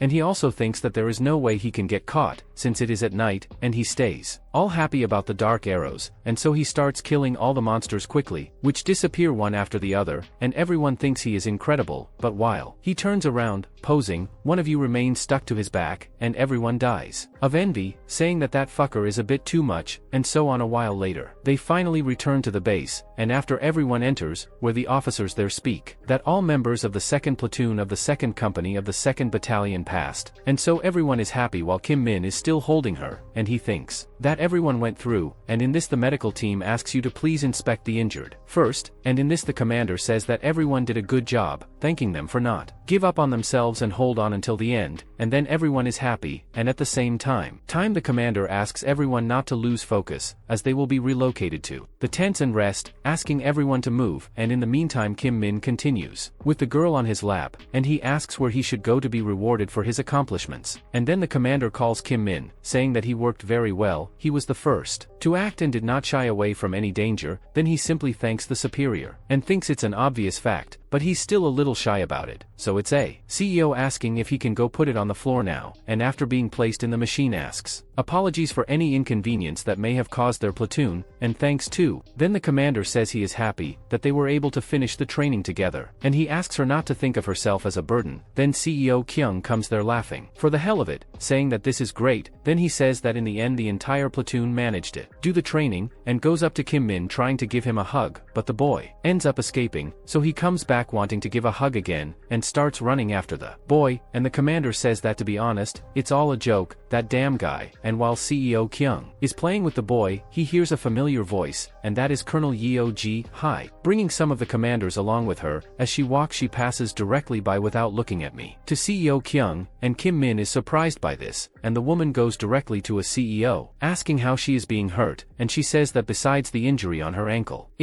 there is nothing serious, so the colonel says she was lucky, considering she fell dungeon hole, and orders her to be in sport, and the girl carefully, and kneels. She looks to the side, asking CEO Kyung how the training observation went, asking if he can request a private conversation with him regarding all this, so he asks if it is now, and she says yes, and he asks again if it has to be now, and she says with a face little intimidating, which has to be, right now, and a while later, Kim Min is already going all out. On the float, the cook keeps bringing him food, asking if he would like some more of chicken, and he asks if it's really okay to eat all that, and the cook says yes, because everyone is sleeping, so he doubts that anyone else is coming to eat, so he says he can't let his efforts be in vain, and asks him to pass that chicken to him. Then the cook asks if he is from the 2nd platoon of the 2nd company, saying that he heard that they were the best in the division during that training, and Kim Min asks if that's really the case, and the cook says yes, saying that he heard the executives talking earlier, that the captain of the battalion praised Kim Min's achievements, and says he heard that the boy even took care of the hacks in the middle of the night, asking if this is true, and he says that something like that ended up happening, and the cook asks if it's really possible to defeat them at night, saying that either way he's incredible, and the cook says that from what he heard, that round of field maneuvers was the worst to date, and he heard that throughout the division, about 70% of the first-class corporals had quit, and he keeps talking too much that Kim Min doesn't give a shit because he's talking, after all that meat is good too much, so a while later some officers are gathered, when that angry guy who will appear a few times, look out the window and say that the camp seems very quiet, and one of them says yes, saying that since they gave them free time in the morning, as he suggested, most of the soldiers are sleeping late, so he says those bastards should get up and eat, and say that everyone worked well for this training, and the commander of division was even impressed, and one of them says he heard that he personally observed the 2nd platoon of the 2nd company, and Captain Kim says that his division commander was expected, because he is very cool and not at all arrogant, but when he looks at the upper side of the middle, he doesn't really agree with that, and Captain Kim asks if he said something wrong, and he says no, saying that it's not his fault, it's just that the commander of the 4th battalion was very stressed because of that incident, and he asks how she is, wondering how she can say something like that to the division commander, and the superior says that it's not as if she had said something wrong, and they failed to defend him against the fact that he abandoned the position, him without saying anything, and besides, even he thinks the commander of the 4th battalion is a bit scary, but he says that anyway everything was fine thanks to Kim and me again, so they say he really is amazing, and the superior says he has proven his worth well in front of the division commander, and begins to smile, saying he is looking forward to the next meeting. Monthly, and already at the headquarters of the 104th Division, Mr. Kyung is looking at the report, while the commander is calmly drinking her tea, then he talks to her damage elimination schedule, also asking how it is in 1, first class private, and she says that they said it's not a fracture, and since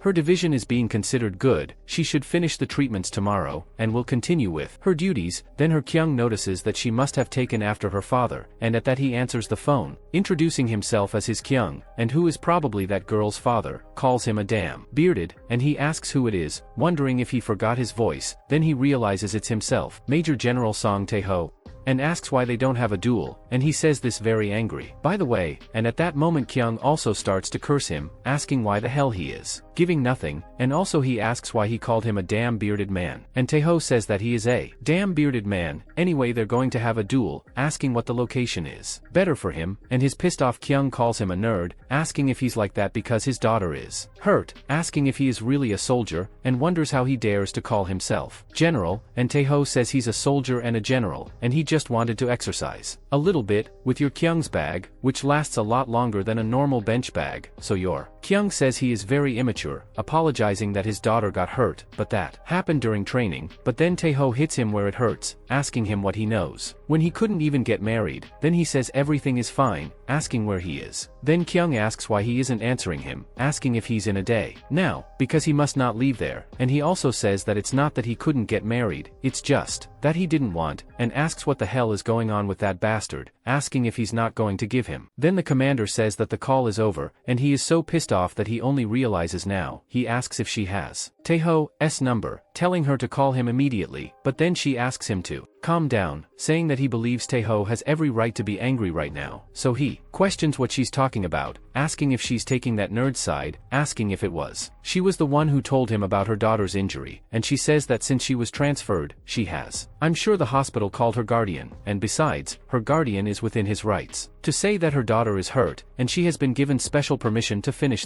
her training before being transferred to the hospital, and her Kyung becomes a little calmer, and she says he should at least give him an explanation, if not an apology, saying that he simply wanted to discover the capabilities of the 2nd pilot of the 2nd company of the 2nd battalion. Then he says that's right, saying that's exactly what he wanted, saying he wanted to see that damn guy react. He's a really hurt person, and in fact he's going to explain, since there seems to be a misunderstanding, and in this he shows that he broke his cell phone to her asking, apologizes, and says he'll call him on loudspeaker, not wanting to hand over his cell phone in the hand of that brute, so he gets all euphoric near the phone, waiting for Taro answer. Then he asks what the reason for that call to Colonel Yo was, asking if she is with a damn bearded man at that moment, and she says yes, apologizing that she doesn't have contacted him. Then she says that the division commander's cell phone is broken, so instead, she called him, and he says he wasn't able to talk earlier because he was very stressed, but it was an emergency that occurred while he was watching that particular problem, but he ends up swallowing his pride and says he was careless, and despite not being his own daughter, if someone were to give her such special permission, he would not have been able to keep quiet, and says that he formally apologizes, since after all, he got in the way of his daughter's growth, and in this Colonel Yo is totally proud of him. So Taro asks what the hell he is talking about at that moment, and neither of them understands, and Taro says that Yu Kyung must be very scared, so he should forget about your duel, sending him only, and the name of the damned man who carried your daughter on his back. Then Yu Kyung asks what he is doing, speaking, and Taro asks how dare he let his daughter be carried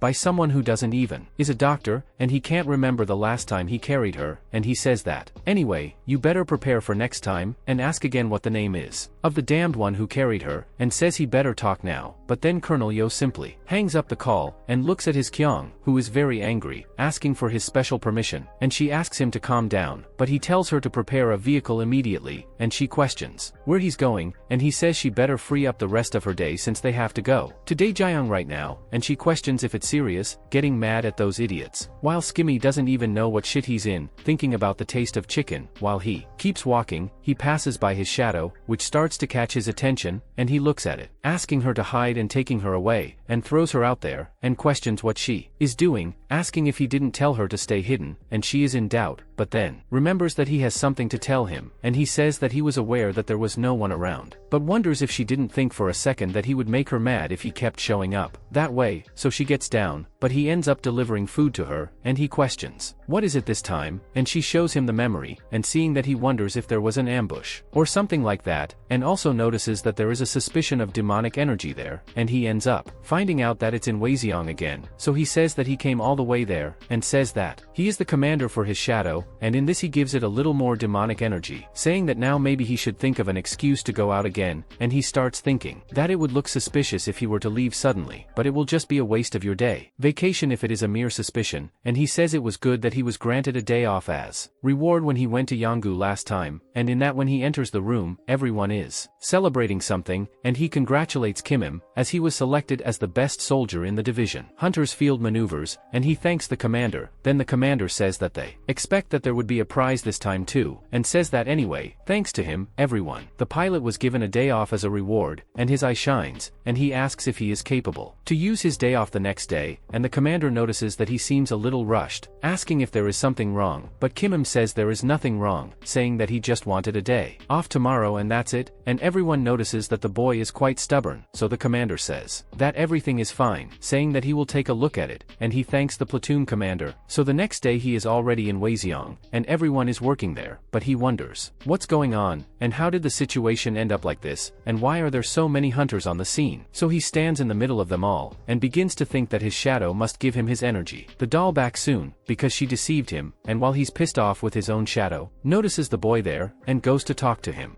And so, moments before, on the outskirts of Wakshan, they put the female soldiers to work cleaning. Come on, Wands, that wasn't on purpose, it's a joke. Then one of them asks when this will end, and the other says that the result of the maneuvers of the hunter combos was terrible, and so the battalion commander is irritated, and says that the company commander's expression was not a joke, then she should stop complaining and get back to work. But in that she says she is dead tired, wondering why the monsters had to come out of that portal right after they finished the training, and the other tells her to be thankful that they are not part of the attacking team, because also, some people have lost their homes there, so she must be careful with that mouth. And at that, the black-haired girl starts looking back and notices Ansiu working. Also, then ask how she is, asking if she is not overloading herself, and in that, she just says she's fine, and the girl says her recovery ability is incredible, but says that just as a precaution she should take it easy, and Ansiu thanks her for she worries about her, and in that they hear some girls talking, asking who it is. A hunter, noticing that it's a guy, so she questions what it is, and Ansiu notices they're the who he is, and the other girls also notice that he is from their division, and ask him which battalion he is from, and she recognizes him as Hunter Kim Min, but he doesn't get anything happy to recognize her, wondering why she is there, so she goes to him to talk with the boy, asking what brings him there, saying that from what he knows, only his battalion was assigned there, and he just says he's on vacation, and she gets pissed with that shitty way he has of answering her. Then she says he's lying, because Kim would come to that place dressed in military uniform while on vacation, asking if he is deserted or is running away, but he hands her a paper, and she notices that he is on vacation, and he soon questions whether the girl has trust issues or something like that. Then she says that of all places why would he go there, asking if he doesn't know that this is a restricted area, and he doesn't have much to say, and he wonders why she is like that, because he can't tell her that he came there to get demonic energy, and he just says that he had some stars to deal with in Woschen, and he heard that there was an emergency there, so he came to see and watch something where he could be useful, and in front of him a portal break happens, and he is happy about it, noticing that it's a portal, and then everyone starts screaming, and that annoying girl with long hair, Wheel, asks why he appeared again after being cleaned, as they will need do another round of cleaning later, and the black-haired one says they have to evacuate and report to the platoon commander, and order them to run run to the area where the commander. As a pilot, while everyone runs, the girl talks to Kim Min, saying that they has to evacuate, but he's quite interested in that portal, and he says that monsters can leaving soon, and so he will stay and buy time for them, and in this she questions, what nonsense is this, because who knows who can get out of there, telling him to evacuate quickly from area, but he says that it seems like the attack team has already left there, and if the monsters leave the portal, everyone will be in danger, so he will stay, but if the situation gets too complicated, he'll run away, telling her not to worry, and if she has any equipment, she should lend it to him and run, so she tries to argue, but he says that her foot is not 100% yet, so he asks her to put her foot out of there really quickly, because she is getting in the way, and she is a little afraid, but she gives him a knife, saying that if it becomes dangerous he should flee, and in that she says she will return with the members of platoon as fast as possible, then he is left alone behind, and says that among all monsters, there are those that they don't like to leave their habitats. This portal took them to a dungeon with this type of monsters, they normally stay there. Inside, however, monsters that don't do this typically move in packs, so everyone leaves quickly, and he says that now he understands, seeing those possessed boars, that they go after the boy, and he notices that they are red boars, who speak, that they are excited after eating demonic energy, charging at them, activating his black arrow skill, hitting several of them at once, and he says that the black arrows are not yet strong enough to pierce their skin, so he jumps, the arrows bouncing high, and asks what they have besides a high defense, and he falls cutting the wild boars, but he can't kill them just with that, and he says that recognizes that their skin is tough but wonders if that applies to their interior. Also, activating his demonic energy again, with the ability of corruption, rank D,